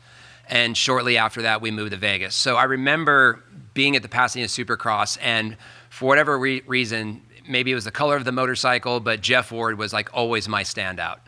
And like I love Jeff Ward. So fast forward, I'm now probably, living in Vegas, a serious little hotshot local racer, probably 8 years old or so. And again, keep in mind, my dad was just a construction worker. He was a laborer on an asphalt crew, so he didn't make a lot of money. And from where I lived at, that we talked about earlier, there was a very popular kind of like just like natural terrain motocross track where all the local kids would ride at in the valley. So I think this was leading up to, it must have been like 83-ish. And so I was probably like 8 years old, and I'm out at my local riding spot. Now, for the people riding that follow motocross, they'll appreciate this story. Back in those days, the racers traveled in a box van with their mechanic and would go from race to race. Okay, there was no semis, there was no jets, and no rental cars, none of that stuff. So in between, one national and the next national, as we're talking about the outdoor series, they would find local places to ride. So I remember this specific day. I'd heard my buddies came riding over to my house on bicycles, and they're like, Jeff Ward and Ricky Johnson and Brock Glover and a bunch of guys are riding the track behind our house. So we pedal our bikes. Actually, my two buddies were on their dirt bikes. I pedaled my bicycle out there and saw Jeff Ward's box van. So I went pedaling over to his box van, and I was talking to his mechanic, shaking him down for stickers and whatnot. And his mechanic's like, well, I see your buddies are out here riding. Why aren't you riding? I was like, I raced last weekend and had a pretty good crash and bent my handlebars, so I got to wait for my pop to get me some new handlebars. So I go back to him watching everybody ride, and Wardy comes back in and, throws his bike on the stands, grabbing a drink of water. And of course, I'm just in there pestering him. So we're talking, and he was just cool as could possibly be. So I'm just kind of hanging out with my friends, and we're all totally nerding out on all the racers there. And then Jeff comes walking over to me. I mean, if you think about how random this is, comes walking over to me like 10 minutes later and hands me a set of stock Kawasaki 65 or 60 bars. He's like, here, go put these on your bike. I want to see you back out at the track someday. And I was just like, no way did this just happen. Like, Jeff Ward just gave me a pair of handlebars. So the funny thing about that story, like, Jeff was always my guy, like, growing up, following him through his career. Now, fast forward, I'm doing Supermoto, which was pretty popular for its period of time when it was running through X Games and stuff. I got to not only kind of re-meet Jeff, but I actually became good friends with Jeff through the Supermoto days, through Racing Mammoth, through all the motocross stuff. And me and him have established a really great friendship over the last probably 15 years. And we actually talk all the time. And, we unfortunately we haven't connected the dots yet, but I'm trying to get him to come up to my house and do some riding. And, he's just for me, he was such a massive role model. And it was just cool to have like my 30-year, 40-year trajectory with being a fan, getting to know him, and then calling him a friend. Does he remember giving you the handlebars? That was my first question as well. You know what's funny? We had this conversation. I mean, God, we had this conversation 15 years ago-ish. So we talked about it. I can't remember if he did or not, because it was post-race. We're over at Troy Lee's box van having some beers after we got done racing dirt bikes on asphalt. And we had the whole conversation, but I can't remember right this moment. Have you, a quick follow-up there, have you had an instance where you really reflected on that interaction with Jeff Ward when a kid came up to you and was like, hey, I something, and was like, have you had that where a kid was obviously looking up to you in the same way that you looked up to Jeff Ward, and you were able to, I don't know, give him a handlebar or at least something? I mean, fortunately, I have. And actually, one really funny story about that, before I started, like, I've always really tried to pride myself because I grew up very humble. My dad beat values into me, figuratively and literally. And, I always treated that part of my career very serious. There was always enough time to do a couple extra autographs or have that one conversation. And on the recent side, and again, I'm sorry if I keep referencing back to motocross, supercross, there's a rider by the name of Antignap, 7 Deuce Deuce. He's a really loved motocross racer. He does rap music, and he races the Supercross series right now.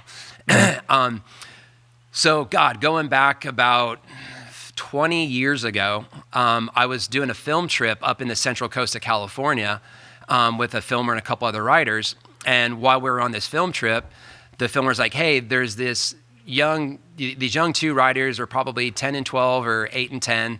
They live in Buellton. They got a really cool motocross track in their front yard. Let's go over there and do some riding. So we went over and spent the day with these two kids and their dad, and they had like a really fun like little motocross track in their front yard, and spent the day riding with them and hanging out and just having a great time. So that was just kind of like that little snapshot in time. Yeah. Fast forward to about maybe 4 or 5 years ago, I have my Supercross team. I now live up in the Santa Barbara area, which is close to Buellton, where we did that ride at. And I was out at Zacca doing some laps, and I always knew Antic Knapp is a Supercross racer, and his brother also raced Supercross for a while. And Adam came over to my truck, and we're just talking. It's like, I know Adam is the Supercross racer, and he's like, hey man, do you remember when you came to my house? And I'm like, what are you talking about? When did I come to your house? He's like, yeah, you were filming with Jay with On the Pipe, and you came and rode my track in my front yard. And it was like a total time warp. He's like, man, you guys were so cool. That was like the highlight of my life. You gave me your jersey, and I took it to school. And so it was kind of that moment. It's where, you know, for me, it was just a day of filming with a great family and at a fun front yard track, and we hung out with them. And then fast forward, the guy's racing Supercross, and I'm out at the track, and he'll put a complete whooping on me. So it was a very cool moment in time that you're kind of referring to. Yeah, that's awesome. With Jeff Ward, wasn't he the one that was riding the wheelie in On Any Sunday? Was that him? Yeah. Okay. On like a Z50 or an XR50 or something. He's been a hot shot at birth. Okay. And he still absolutely rips. He is so fast still. Yeah, well, I'll just say that our conversation about Motorcycling Heroes was a little different because we didn't have the whole thing where we became, you know, motorcyclists of any ourselves, yeah, exactly. We're nobody's heroes currently, so you know, it was a slightly different tenor to that conversation. But that's awesome, and I feel like I didn't know that story, but I secretly knew that you would, based on the type of person that it seems like you are, would have a moment in your life where you're like, oh man, I'm paying it forward. I'm doing the same thing that Jeff Ward did for me. And that's probably super rewarding, I imagine. It is. It's cool. I appreciate that stuff because I was that young Grom at that time. I know we all were. Yeah. So I want to bring it back around to the modifying cruisers episode. We kind of jumped forward for a second, but one of the questions that we didn't get to ask you, you know, we talked a little bit about how you got into cruiser modification and how you're in this world now. But if you had to recommend to someone the number one modification that they should start with on their cruiser, what would you say? Like if somebody gave you a blank slate, what would be the first mod that you would make to a cruiser? The first thing, so I do have friends that have kind of gone down this path, and it's kind of number one and number two. I'm big on being comfortable on your bike. You know, some of the bikes as they sit OEM have more than comfortable handlebars on them, seating position. You know, when you're talking about a cruiser bike, those bikes are kind of built to put miles down, right? So I always tell people, first and foremost, you know, adjust your, you know, whether it's an aftermarket bar, seat, you know, get your bike comfortable, because there is, as you guys I'm sure can attest to this, there is nothing worse than being on a long road trip and your bike's not comfortable. I've been in that situation, and it's just like you want to be anywhere but on that motorcycle. So I highly encourage people, you know, and again, like kind of by today's standard, you know, motorcycles are pretty friendly to work on for the most part. You know, if you got a decent set of tools and YouTube, you can usually figure out how to swap your bars. It doesn't have to be a big expensive procedure. So for me, it's bars and seat. And then shortly after that, I feel that, especially like you kind of talked about baggers, this is my just absolute thing that makes me the most furious on the planet. I'm very big on brake upgrades. Any of my motorcycles, any of my friends that purchase baggers, I always encourage them to do, you know, a Brembo, Behringer, mostly a caliper upgrade. So that, you know, because you know how it is. You get into that situation where you're on like the perfect asphalt, these back roads, nice and windy, no cars, and you start pushing a little bit, and as we all know, usually what happens is someone blows off the road because they can't slow down in time. So I'm really big on brake upgrades. Well, I think it's great that one of the things you didn't say was exhaust, because I think typically, first people, the first thing they try to do is modify their exhaust. And I was thinking about, when we did this episode, the story that I talked about was my first street bike, much like your wife, was a Triumph Bonneville. And I absolutely had to have a different exhaust on it. So this gets back into like learning from our mistakes over the years. And I put like a Norman Hyde exhaust on it, and I changed nothing else. And I decided to do this 700-mile ride up to Maine. And my dad pulled me aside, and my dad was like, "Son, you might want to split it into 2 days." And I was like, "No, I'm 21 years old. I can do whatever I want to do." I got this. And I remember calling him from the side of the road in like a rest stop in Maine. And this was like before cell phones. So it was like pumping quarters into it and like being in tears. And I'm like, I'm uncomfortable and I'm cold and like my butt hurts and I can't. And he's like, "Well, I told you should have gotten a different seat or split it into 2 days." And the first thing I bought back from that trip was I got a different seat for the bike. I was like, I can't ride on the stock seat. So. Yeah. I mean, comfort on these bikes, I feel, is number one. Like for me, I've had so many injuries over the years, and I have really limited range in my wrists. So I have to run a very straight, little taller handlebar because one, I can't be bent over on my bike too much and putting pressure on my hands. My hands start to go numb. And second, I have to have a really straight handlebar. So, I just try to beat it into my friends. Like, dude, get your bike comfortable. Step number one. Then you can do all the bedazzled stuff on the rest of your bike and make it sound loud and nasty. Yeah. I like the brake recommendation also, because think especially broadly American V-twin bikes can be heavy. And obviously more weight takes more to slow down, and I think that's I like that. I like that as a tip. That's good. I don't think we brought that up, did we? You're the first one to bring up brakes as an upgrade, so that's awesome. Yeah, well, the thing that drives me crazy is like you mentioned big wheel baggers like that. That is my end all be all no. It's just not my thing. Not judging anybody that's riding one. It's just not my thing. But you'll see this gaudy, massive wheel bagger with stock caliper and master on it, and I'm like, you have so much moving inertia. Not to mention all the weight of that bike, not to mention the weight of you on there, and you have a stock caliper on that bike. You want to die. Yeah. I like you're being very diplomatic with your critiques. So you keep being like, I don't want to throw shade at anybody, but that bike is flipping stupid. If you know what I mean? Look, because that's the great thing about motorcycling, though. Like, that's what I appreciate about motorcycling in general is there's something for everybody. I don't have to like it. You don't have to like my bike, but there is something for everybody, and that is what's so diverse about motorcycling. Yeah. Sure. Yeah, very much so. I like it. Spurge, what's next? So the next one is, are motorcycles the cheapest way to get around and to save money? And I think really, for our question to you is, do you find yourself riding your motorcycles more when gas prices go up? Do you find yourself using motorcycles as a form to save money, or are motorcycles purely just enjoyment for you? I think, so we should say, we realize that that people have different socioeconomic situations, right? And I think you've alluded to a couple times in this podcast that you feel fortunate to where you are in your life, and you're not living paycheck to paycheck. It doesn't seem like. But yeah, your thoughts on the subject are still sort of interesting to us for sure. No, I mean, absolutely. I try to ride my bike. Again, I'm a little fair weathered. So, the dead of winter on a rainy day is not the day I'm going to jump on my motorcycle. Right. But I do. So if any of you have spent much time in California, the traffic is absolutely horrendous out here. And you probably also know that splitting lanes is legal out here. So I do choose to commute by motorcycle anytime that I have the ability to, because the wrong time of day going from where I live, say down to like Orange County or inland somewhere, by being able to split lanes could be a 2 to 3 hour swing on when I get to the next location. So that's one big piece for me. Yeah, for Two, sure.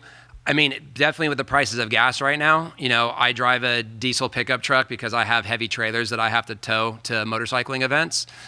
The 36, 38 miles that I get on my motorcycle versus the 11 in my pickup truck, that does not suck. Absolutely. Yeah. And you know what? And more than anything, and I don't want to get all hippity dippity, but you know, you look at what's kind of happening in the world right now, like the amount of carbon that my motorcycle puts out over a pickup truck or something bigger. You know, just doing my little part here and there, where I could easily jump on a motorcycle and burn 2 gallons of gas rather than jump in a pickup truck and burn 10. Doesn't suck. Yeah, That's awesome. Yeah, absolutely. Yeah, we talked about that a bit. You know, like it's sometimes hard to feel like you're whatever, quote unquote, doing the right thing by being riding motorcycles for fun or racing them, like you've done in your past, Carey, and I've done in my past, to ride motorcycles around in circles, you know, because you like it and for the sake of competition, you know. So yeah, if I guess any way you can couch to yourself that like, oh yeah, I'm doing the again, quote unquote, doing the right thing in this particular situation. It's like if you can give yourself some warm fuzzies, that's good. Yeah, if you can make a difference on any given day, what's the harm in that? You know, I think awareness is a majority of the battle. Yeah, I think that's a good way to put it. Well, I'd like to pivot to the next thing because I think it's a fun topic. It's one we covered fairly recently, and that was the topic of imposter motorcycles. So to give you some examples to get you up to speed a little bit, Carey, we did like basically bikes that look a certain way but act another way. So a couple examples were like we used the Yamaha VMAX as an example because my take on that bike is that it kind of looks like a dumpy metric cruiser from the 80s if you don't know what you're looking at, but it's actually a 180 horsepower, like it's like kind of a rocket ship actually. And then there's bikes like what was the one that you rode, Spurge, at the dealership that was kind of a pud? I'm trying to think. There was like the Yamaha SCR 950 Scrambler was one that we talked about, where like Yamaha marketed it as like this off-road scrambler, but yet it had 3 inches of suspension travel and was really just a Yamaha Bolt in sheep's clothing. Right. So like those were some of the examples that we had talked about. So and you have a lot of experience in your motorcycling career, Carey, in areas that Spurge and I do not. To specifically, you know, motocross and being into American V twin stuff. So I'm curious if you have any thoughts in your head of like bikes in either one of those categories, or any category really, that come to mind when you think of like, man, I really thought that bike was going to be this one thing and it turned out to be something totally different when I was on it. I do, and this time I'm not going to apologize for my opinion. and I am going to seriously piss off a whole lot of people. Okay, well, hopefully it's not the bike that I own. The Pan American. Oh yeah, you're a Pan American hater? The new Harley Davidson. That motorcycle angers me because anybody that can ride at a level on an adventure motorcycle that has ridden the leaders in that category will tell you that bike is completely bogus, and especially for the price tag on it. It literally angers me when I hear or I see a write-up and it's like, and again, you know, it is what it is, but like some person reviewing the bike or an editor, and you see him on a perfectly maintained fire road, elbows down, saying, oh, this is the best adventure bike on the market. It's like, you don't know, for one. And two, anybody that can actually ride an adventure bike to its potential will tell you that thing is nothing close to an adventure bike other than all the bulky bags on it. That is the bike that's the one that gets me fired up a little bit. So this is Spurge's wheelhouse, big time adventure bikes. But I want to put a quick question to you. What other experience do you have on adventure bikes? Like what other, you know, have you ridden other ADV bikes, and have you ridden them in sort of like gnarly off-road situations, or what's your experience there? Because I'm not familiar. I haven't ridden them a lot. I rode the Triumph, and I don't know the model sizes and all that stuff because it's not my strong suit. But I did ride the Triumph. I don't know if you consider the new Honda that same category. I've ridden that, and then I actually the Africa Twin. Yeah. And then I did ride my buddy's big monstrous KTM. I forget the number of that one. 12. If it's the big one, it was probably the 1290 Super Adventure. Yeah, I think that was it. Okay. And I have ridden it on some technical stuff. Actually, I had a chance. Only reason why I got to ride all three is we did an off-road ride up in Central Coast at this really cool OHV space that's has everything from fire roads to really technical single tracks. And one of the guys that was on that track got bamboozled into that Pan American. and he actually sold it and picked up the KTM. And so I can't speak from personal, I haven't ridden that bike, but after riding those 3 motorcycles and then talking with him, and he's like a mid-level rider, he's decent off-road, he's not, over the top. So this is coming from, say, an upper novice, lower intermediate rider. He was just could not say a single good thing about it. Just the fact that this is all marketing, the fact that they're even trying to advertise this as a true adventure motorcycle.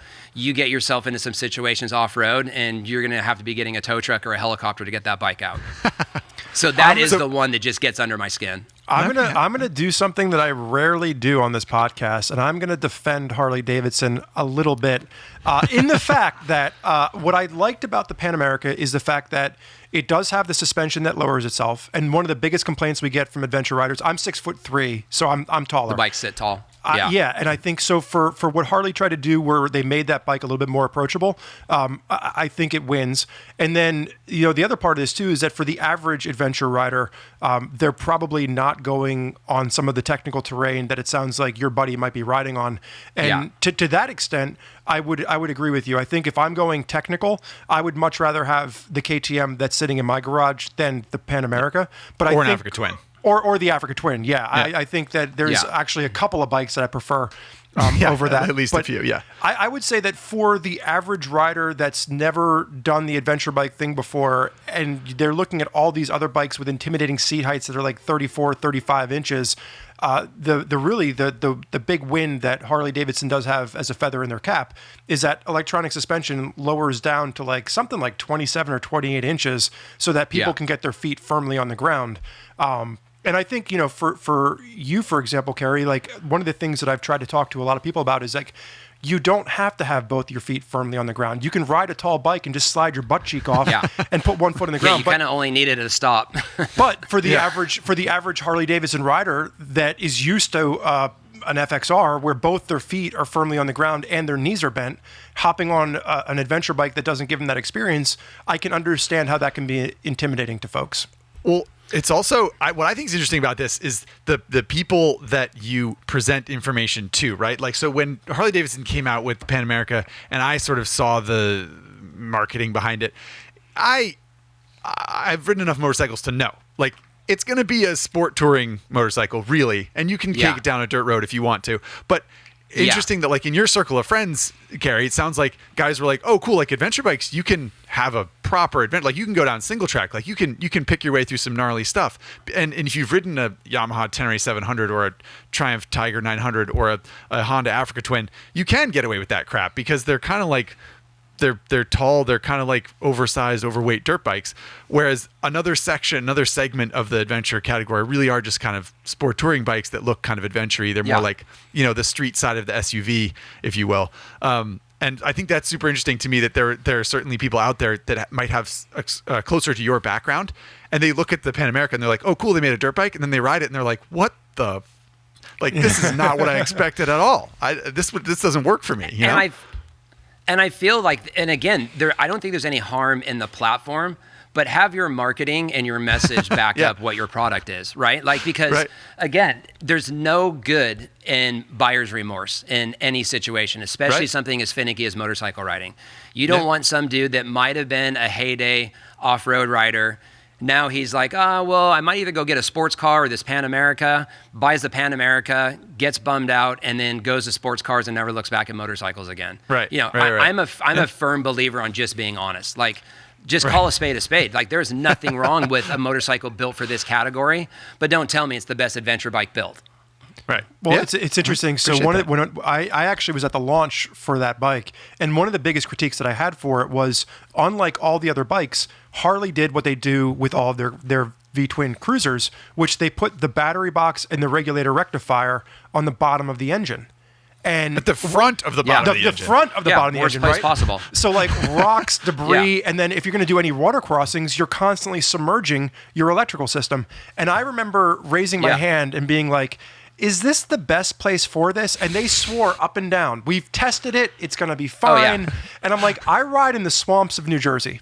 Let me have it for 6 months. And I recently talked to a buddy who said that he's dealing with a failed regulator rectifier issue on a Pan America because of because it's being submerged all the time. There you go. Right. So Exactly. So that's what drives me crazy. I think I love that take. It's great.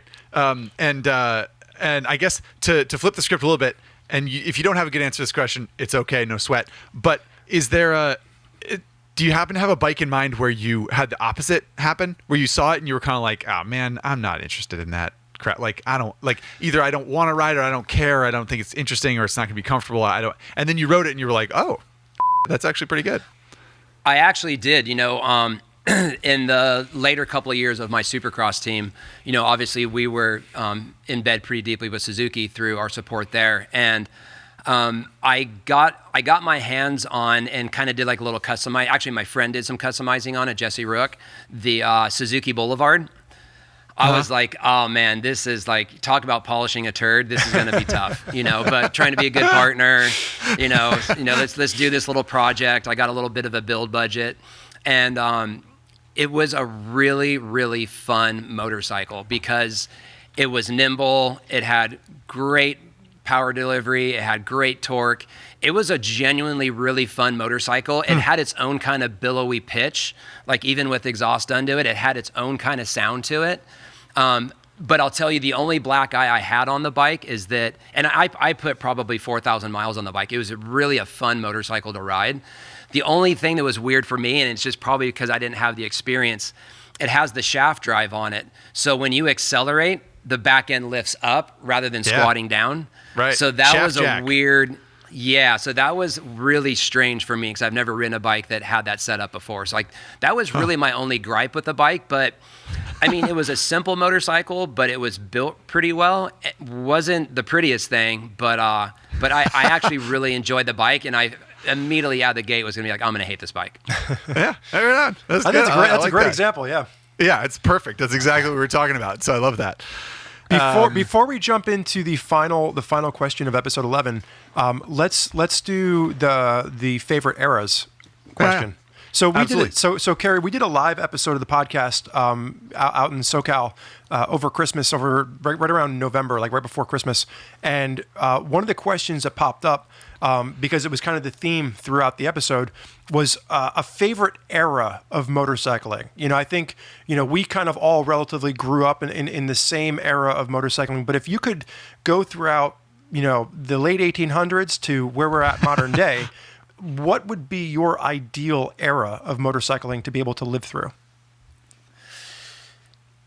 I would probably say, for me, and again, it's nostalgic. It's not being there. The stories are told through photos and really rough, 8mm videos. But that window of like the 60s, early 70s motocross, Roger DeCoster racing and, Bob Hanna out there. And, that era, I feel like it was sort of luckily enough that I got to live through that era of freestyle motocross, right? It was when motocross was kind of just bubbling up and you had like these good-looking SoCal guys and you had like the Europeans who were super dominant, and there was like this real, I feel in motocross, it was really the first kind of like competition across the pond, was done through motocross. And, looking back to how simple racing was, guys in vans, like those guys were traveling and not even in box vans. They were in vans with their mechanic, if they even had a mechanic, and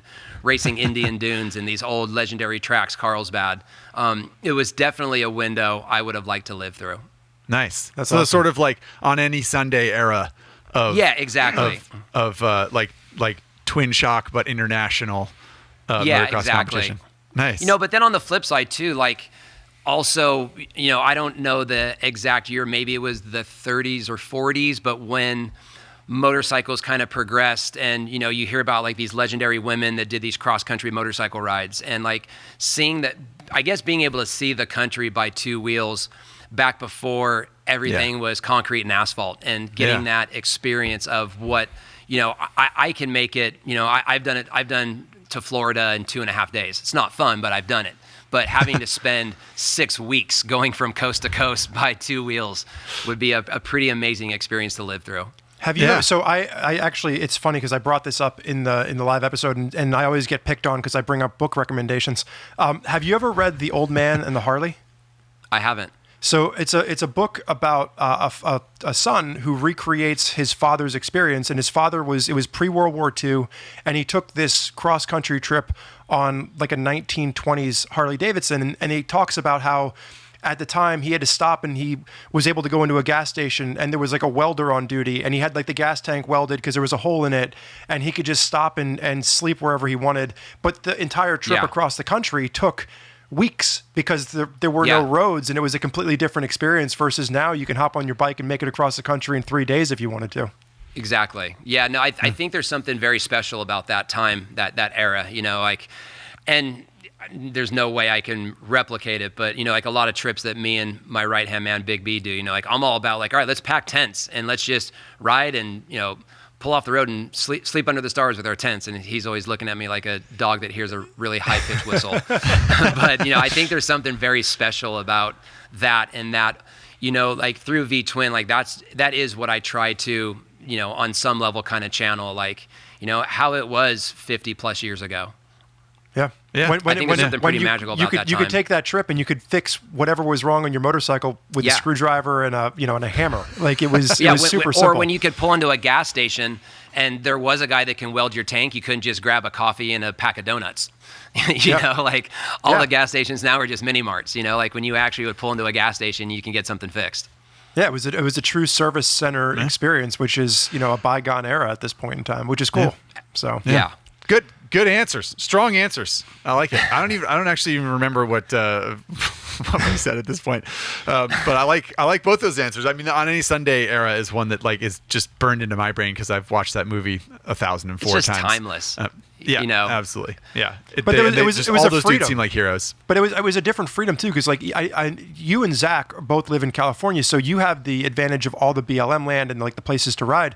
I live in Philadelphia, and if I want to go ride, I've got a couple 100,000 acres of pine barrens, but you have to follow all the rules and regulations. And then the only other place to go is to like central PA and Bald Eagle State Forest, and even then, it's rules that you have to have a plated bike. It has to meet all these restrictions. And you look at like the On Any Sunday era, and you could go out your back door. Like it was all this, the stories like Malcolm Smith would talk about living in Orange County, I think it was. And like he had a little route where he'd ride out his backyard and like ride up into the mountains, and like you could get away with anything. And it's just exciting. Yep.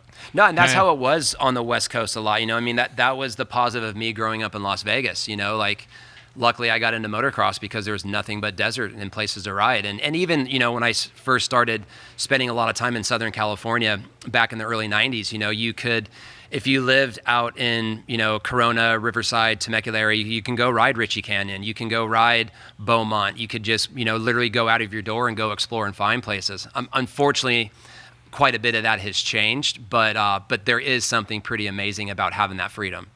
Yeah, absolutely. Well said.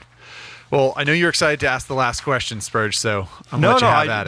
This is going to be, so for those of you listening that are familiar with the Highside, Lowside podcast, we always try and end the episode with some comments. And, Carey, as you've alluded to, you've managed to, get motorcycling to a point where it's not just you, it's your entire family. It's your kids, it's your wife.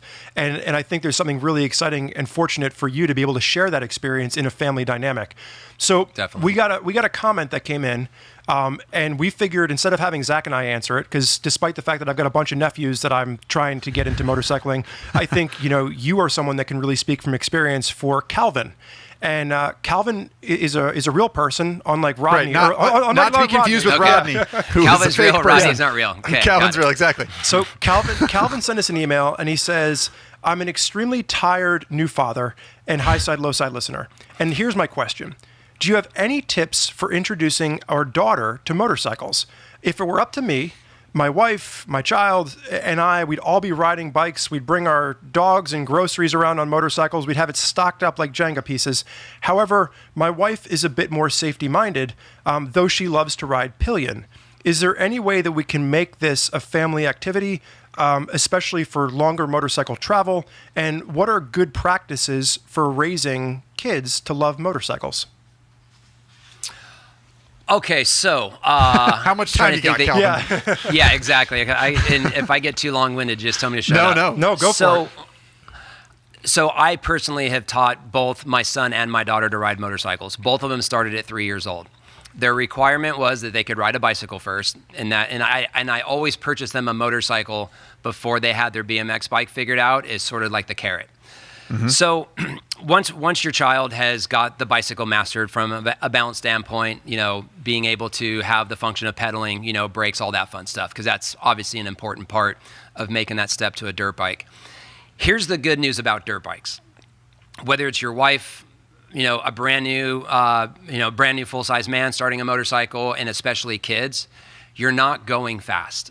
When you crash, it's going to be like falling off of a bar stool. Okay, that's the good news. And second of all, kids bounce. Their bones are rubber until 5, 6, 7 years old. That's the good news. So truly, if the daughter's young, I would say if she's 7 years old and younger, the PW50, that bike has been being made since the 70s, and it hasn't changed since the 70s, other than colors of the plastic and a couple of minor pieces. It's a great learning bike. I got one for my daughter that she rode and beat up, and then it became my son's that he rode and beat up. And it's just keeping it fun. Obviously good protective gear, helmet, boots, and knee pads and gloves. Those are like my 3 tops. You can choose to get a chest protector. Again, if this is all on a budget situation, it's totally understandable. They're not taking on roofs and they're not doing high-speed crashes. But really, it's just to kind of keep it fun. So on our property, I cut in like a small oval because I was doing hooligan flat track racing for a little while. Just pick a nice flat area. It could be a big dirt lot, it could be a big grass lot, something that doesn't have any kind of hidden rocks, and just keep it fun. Like when my son specifically, because he was the one that I most recently taught to ride, you just keep it simple. I tell him, I taught him what a blip is. Like we all know blip in the throttle, blip, blip, blip. I would set the bike up on the stand, and I'll have him sit on it, and I say, okay, now listen to the motorcycle. Blip the throttle, blip, blip, blip, and run him kind of through. So first thing he's doing is listening to the motorcycle, because as we all know, you don't stare at a Speedo, or you shouldn't. You're going off the sound of the motorcycle. Then I got him familiar with the brakes. But at the end of the day, I was just keeping it really fun and really light for him. If he wanted to go out and ride 3 laps around my little oval and be done, so be it. That's all we rode for the day. If he wanted to go out and burn an entire tank of gas, so be it. But just so many people are, when I feel that when people are afraid of motorcycles, it's, cousin Johnny, stacked it into the side of a car and blew through a stop sign and now he's hurt. Okay, well, cousin Johnny's not 4. Let's start at the beginning and work our way up to the point of where you have to start calming kids down on a motorcycle. Keep it fun, keep it light. Even from the wife's perspective, I've taught probably no less than 20 to 25 females how to ride motorcycles. For the women, the best motorcycle to get them started on is probably like, if you remember like the Honda 70s, or now like there's like the new 110 movement. Yep. 110 is a perfect little motorcycle. I always suggest start people on dirt because dirt hurts a lot less than asphalt does. Agreed. Just get 100%. Them comfortable. Again, mom, if she falls over, it's going to be like she's falling off a bar stool. She's going to be sitting on a low motorcycle, and she's just going to understand the throttle and the brake. Get one of the electric transmissions, like the little 3-speed electric transmissions. And again, just keep it fun. I promise you, if you can get mom and daughter out there riding together, they will have such a good time.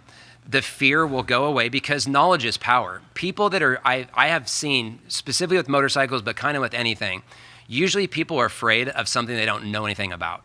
Right. It's the perception of motorcycles are dangerous, guns are dangerous, swimming in the ocean's dangerous. All these things are usually because people don't know exactly what they're about.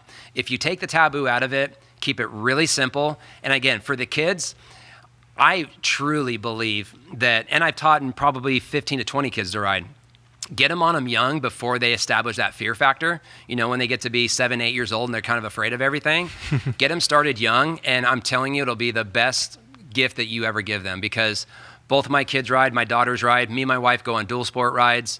on any given weekend, my daughter will bring her friends over. I teach her friends how to ride.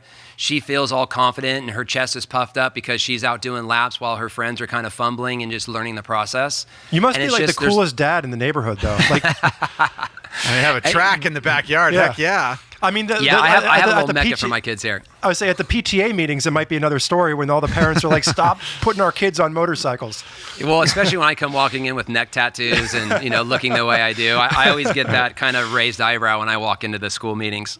Do you find it was easier, because it sounds like you taught your wife how to ride before you taught your kids how to ride. Was it easier for you to get the buy-in from your wife to let your kids ride because you had already gone through that experience with her?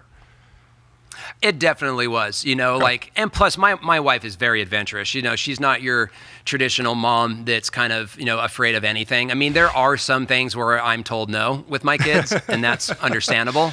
But I think definitely the key was getting her riding motorcycles at a young age as well. I mean, I taught her to ride motorcycles at 22. She probably also understood, when she met you, and look down the road at what your life would be like. She can't be that surprised that motorcycles would come up at some point, right?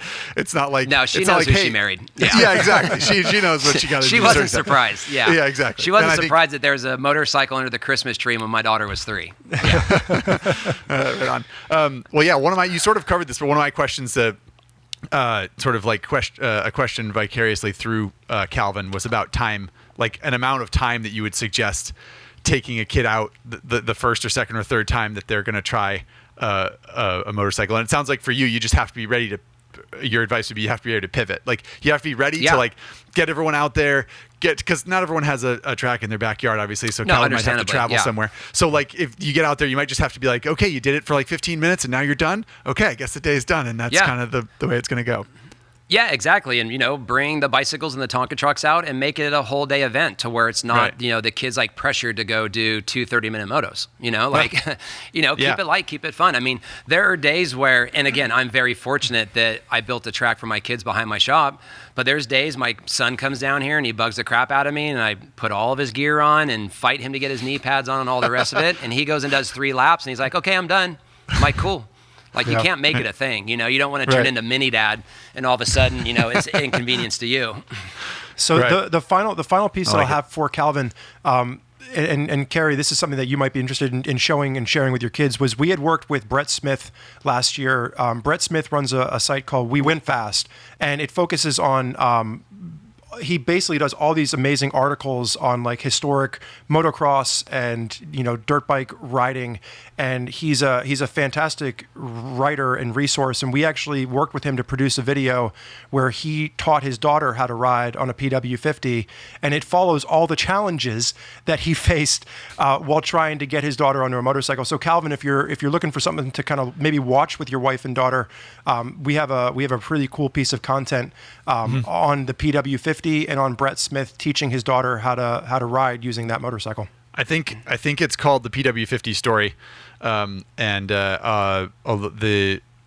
certainly the foundation of it is built around what you sort of have implicated and alluded to during this conversation, Carey, about how so many people started on a PW50 because they've been making it since the 1700s, and it's the same bike that it's always been. And whether it's famous road racers, famous motocross riders, that so many people have started on a PW50. Yeah, exactly. And one other thing I'll add to it as well, I kind of experienced it with my daughter a little bit. Sometimes it can be kind of daunting being the only kid, focused on them riding the motorcycle. If you have a local moto track or a local riding spot, take them out there, show them, hey, that little boy right there is 5 years old and he's riding the track. Oh, look, there's another 6-year-old over there who's riding the track. Right. And if you kind of get them if you're able to get them in a group environment, it's definitely helpful, because even nowadays, it's kind of funny. I can't beg my daughter to go ride the track just when it's just her or her and her brother. But if I say, hey, your 3 friends are going to come over and they want to ride some motorcycle, she's down there gassing her bike up, getting her gear on because she wants to show off. So there's also a piece to that that's really helpful as well. Interesting. Yes. And I guess that's the beginnings of the community aspect of motorcycling, right? It's being around people that are doing stuff you're doing, and you're interested in either the competition or the sort of camaraderie of it. Exactly. Yeah. And, sure. and it ties into what you said earlier about the reason that you like riding, V twins right now. It's like it gets you back into that camaraderie aspect that you had when you were younger, when you're racing. I think for so many of us, the reason that we go to do adventure events or we go to track days on the weekend or whatever it ends up being, whether it's a road trip or a track event, like you like the camaraderie of being around people that just want to talk about bikes and just ride motorcycles. Yeah, I mean, it's a community. It doesn't matter what your day job is. It doesn't matter what your situation is. When you go to a track, you're just another one of the motorcycle riders. Or if you go to a motorcycle rally or a biker bar, you're just another dude there on a motorcycle that day. And that's, I think, what people really gravitate to. Yeah. Well said. Well, yeah, I don't know about you, Spurge. I can't think of a better way to end it, really. I think that's a great way to sign off. Hopefully Calvin got something from that. I mean, I know I did. I hope so. I did, yeah. I learned something. Yeah, right on. Okay. Well, we have a couple little things that we're going to tie up, but we can let you go, Carey. And again, thank you so much for hanging out with us and taking the time to talk bikes. We had a blast. We learned a lot, and I hope you had fun too. No, I had a great time. Thanks for letting me come on. I appreciate it. I love talking motorcycles with people, and I appreciate you guys putting the spotlight on MIPS. I think it's an important message to start spreading through the motorcycle community. And yeah, thank you for having me. I appreciate it. Thank you. Cheers. All right, everybody. Carey Hart. We if we listen hard enough, we can hear you all applauding. That was cool. That was a fun conversation to have with. You know what my favorite part was? I'm not even gonna let you start talking yet, Spurge. My favorite part was that he said a lot of stuff I disagreed with, which I thought was actually kind of fun. Like he had all these different takes about like, this was a bike that I was excited about or a bike that I didn't like or something like that. I think it's fun to get different perspective. Yeah, I really felt like he was someone that if you would have told me the conversation was going to go in the way that it did, I probably wouldn't have believed it. And I think it's really interesting to pull people on. And frankly, it's as much a learning experience for myself and for Zach as it is for those of you in the audience. And I think the fact that we've been able to do this with Highside, Lowside, we've been able to elevate the guests as the seasons have gone on to the point where now we can sit down and have a conversation with someone like Carey Hart, who, has been an inspirational figure in the motorcycle community for so long. It's extremely exciting. And I think that even, for Zach and I, as we were prepping for this podcast, there was a lot of excitement and kind of back and forth that we were going about, like, well, what do we want to talk about? And what do we want to ask him? And like, how do we want to steer the conversation? Because, frankly, there were some questions that I wanted answered, and it was great to be able to have somebody like Carey come on and really be able to have an engaging conversation. Yeah, he kept apologizing for he was like, oh, sorry to bring it back to motocross. And I wanted to be like, dude, if we didn't want to talk about motocross, we wouldn't have invited you on. Yeah. It was kind of fun to hear him, he had just this like completely different upbringing and arc in his motorcycling life, success aside, from ours. And I thought that was interesting, to hear him talk about how he grew up and even thinking why he likes bikes. Thinking about the last episode, right? We had the comment from U.S. Marine Corps vet who, kind of said, well, you brought Patrick Garvin on and then you guys didn't really talk about cruisers as much. And I think one of the things that we were excited about bringing Carey on for was not just the motocross conversation, but to hear, the part of his existence that now revolves around baggers and cruisers and the customization scene. Man, I can't get certain words out today. The customization scene around the cruiser segment, because like you said, Zach, that's not an area of motorcycling that I think you and I really have a deep well of knowledge in. Right. We have experience, but we're not necessarily connected to it in the same way. So that was good. Yeah. All right. Well, friendly reminder to leave a comment below. Producer Chase loves going through comments. We love getting emails from you at Highside, Lowside at RevZilla.com. And if your username on any platform at any point has ever been Robbie JT, then it's possible that we read your comment, your podcast review earlier, and we owe you a t-shirt. So that email address we mentioned before, Highside, Lowside at RevZilla.com, please, Robbie JT, send us your preferred size and mailing address so we can send you your shirt. And that is going to wrap up season 5. Zach and I are going to take a bit of a summer vacation. We are going to be heading out to Get On Adventure Fest in the Black Hills. in July 14th through the 17th. So if any of you out there listening would like to join us, the one we did in Mojave was a heck of a good time. And actually, when we were offline a little bit with Carey, we invited him to come out and ride adventure bikes with us in the Black Hills as well. So maybe we can get him to come up and join us. But for those of you that don't know what we're talking about, you can go over to RevZilla.com/fest and you can read all about Get On Adventure Fest. And hopefully we'll see some of you listeners out on the trails with Zach and I in July. And while you're at RevZilla.com/fest, you can check out the Common Tread blog, which you should be doing all the time anyway. There's a new story 5 days a week. Our good friend Lance, if not more, keeps up. If not more, sometimes more. True, yeah. That's where you'll find first ride reviews from Spurge, myself, Ari, Jen, Patrick Garvin, Andy Greaser, Brandon Wise. Oh, the list is endless. Even Spencer sometimes. Sometimes. So yeah, keep an eye on that website. We do our best to keep good information flowing there. And of course, a quick shout out to our YouTube channel, which we again do our best between Daily Rider, Aries, the Shop Manual, CTXP, First Ride reviews, and Highside, Lowside content. We try and keep stuff flowing to the YouTube channel, so check that out too.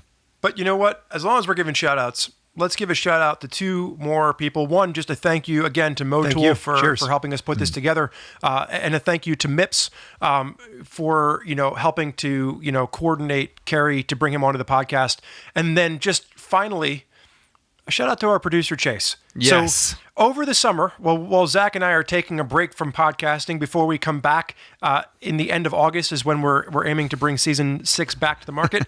Producer Chase is going to have a baby. And it's part of the reason that we're taking a little bit of a summer break. So just a big cheers and a raise of the glass to Chase, who is bringing his first child into the world. We like to think that having to deal with Zach and I has really helped to prepare him with dealing with a child. So hopefully we've done our part. Undoubtedly. Yeah, we've absolutely done our part in helping him deal with the juvenile mind. Yeah, I guess that's it. Keep up with us any old way you can. We do appreciate it from all of us at the Highside, Lowside team, all the contributors that we've had, guests we've had along the season, from producer Chase, from Spurge. I'm Zach. Thank you so much, everybody. Talk to you soon. Have a great summer. I did have a question that I scrapped because sometimes I get yelled at for asking questions that aren't on topic with motorcycles. But I did read that during the Warped Tour era, you got to play bass with Pennywise. Is that correct, or is that just internet? Yeah. Oh, that is okay. Yeah. So what was that? I personally, this has nothing to do with our audience because they probably don't care, but I care. Being like I remember the Full Circle album was like such a pivotal moment in my youth. What was that like for you? Just me wanting to be a nerd for a second. So basically, it started in the '98 U.S. Warped Tour, right? So Warped Tour used to do U.S., Australia, and Europe. I did U.S. in '98, and then Australia and U.S. in '99, and then a little bit in 2000, and that's when the machine took off and running. So the cool thing is I'm West Coast SoCal punk rock kid, so I got to meet all my favorite bands while doing Warped Tour. So me and Byron, the drummer of Pennywise, became really close because he's a massive motocross fan. Okay. Like we would just nerd out and talk about Supercross and freestyle and all this stuff all the time. So and Byron's a really lanky guy, like rides a little bit, but not a ton, right? So one night we were having beers after the show on the tail end of the U.S. tour, and he's like, dude, I got to hit the ramps one day. I got to hit the ramps. I go, all right, I'll make you a deal.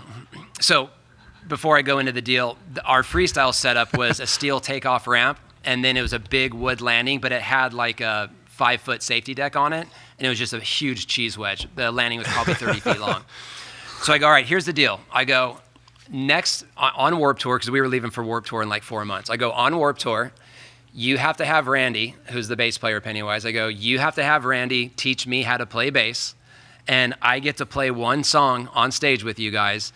And that same day, we'll shove the ramp in, I'll get you gear sent out, and you can, there won't be a gap, so you don't have to worry about getting hurt. We'll just shove the ramps in, and you can just idle over it and go over the top of the ramp a handful of times. He's like, done. So fast forward 4 months later, we're in Australia. So you didn't know how to play bass up until that point?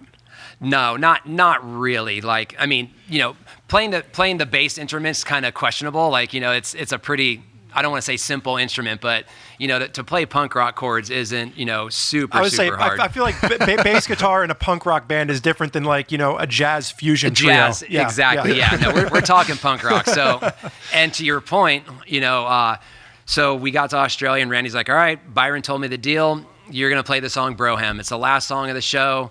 We bring a bunch of people on stage, so if you up, it's not gonna matter anyways. It's kind of the end of our set.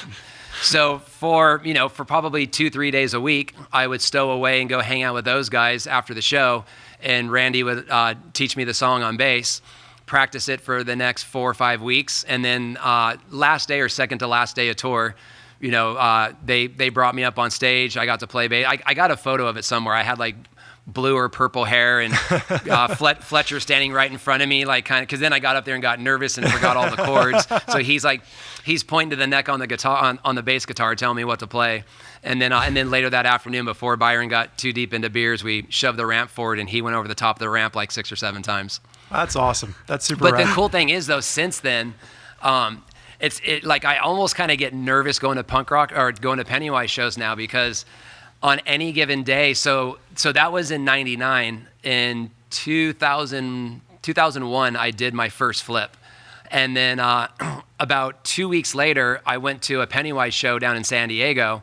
And if you've ever been to a Pennywise show, or specifically punk rock, like all the friends stand on the side of stage and watch the show. So me and a few buddies went down to San Diego to a Pennywise show. So we're standing there watching the show, and then like halfway through the set, Jim's like, yeah, we got Carey Hart here, just did the first backflip on a motorcycle. Everyone went kind of crazy. And then Broham came on, so I'm just standing on side stage, and Randy literally throws me his bass. I catch his bass, and he just walks off stage. And I'm like, oh, Jesus Christ. I get the guitar strap on. I'm trying to remember my finger placement. It's been a while. So I've done it probably like 3 or 4 times since then. So now, before you ever go to practice? Penny, You practice the song before you go, because you have to know to play. Now I just opt out of going. No, but there was a period of time where, shortly after that, like I really kind of got immersed in playing bass, and me and a couple of friends, I wouldn't even say it was a band. Like we would just get together at my house and beat on instruments. So after I did it in San Diego, then I got my chops up on it to where I could kind of step in and do it. But now if I had to do it today, I mean, this was 20 years ago. If I had to do it today, it would be a car crash. Well, I appreciate the insight there. Like I said, sometimes you read things on the internet and you're like, well, how true is this? But that's a pretty fun story. Exactly. If it's on the internet, it has to be true. Yeah.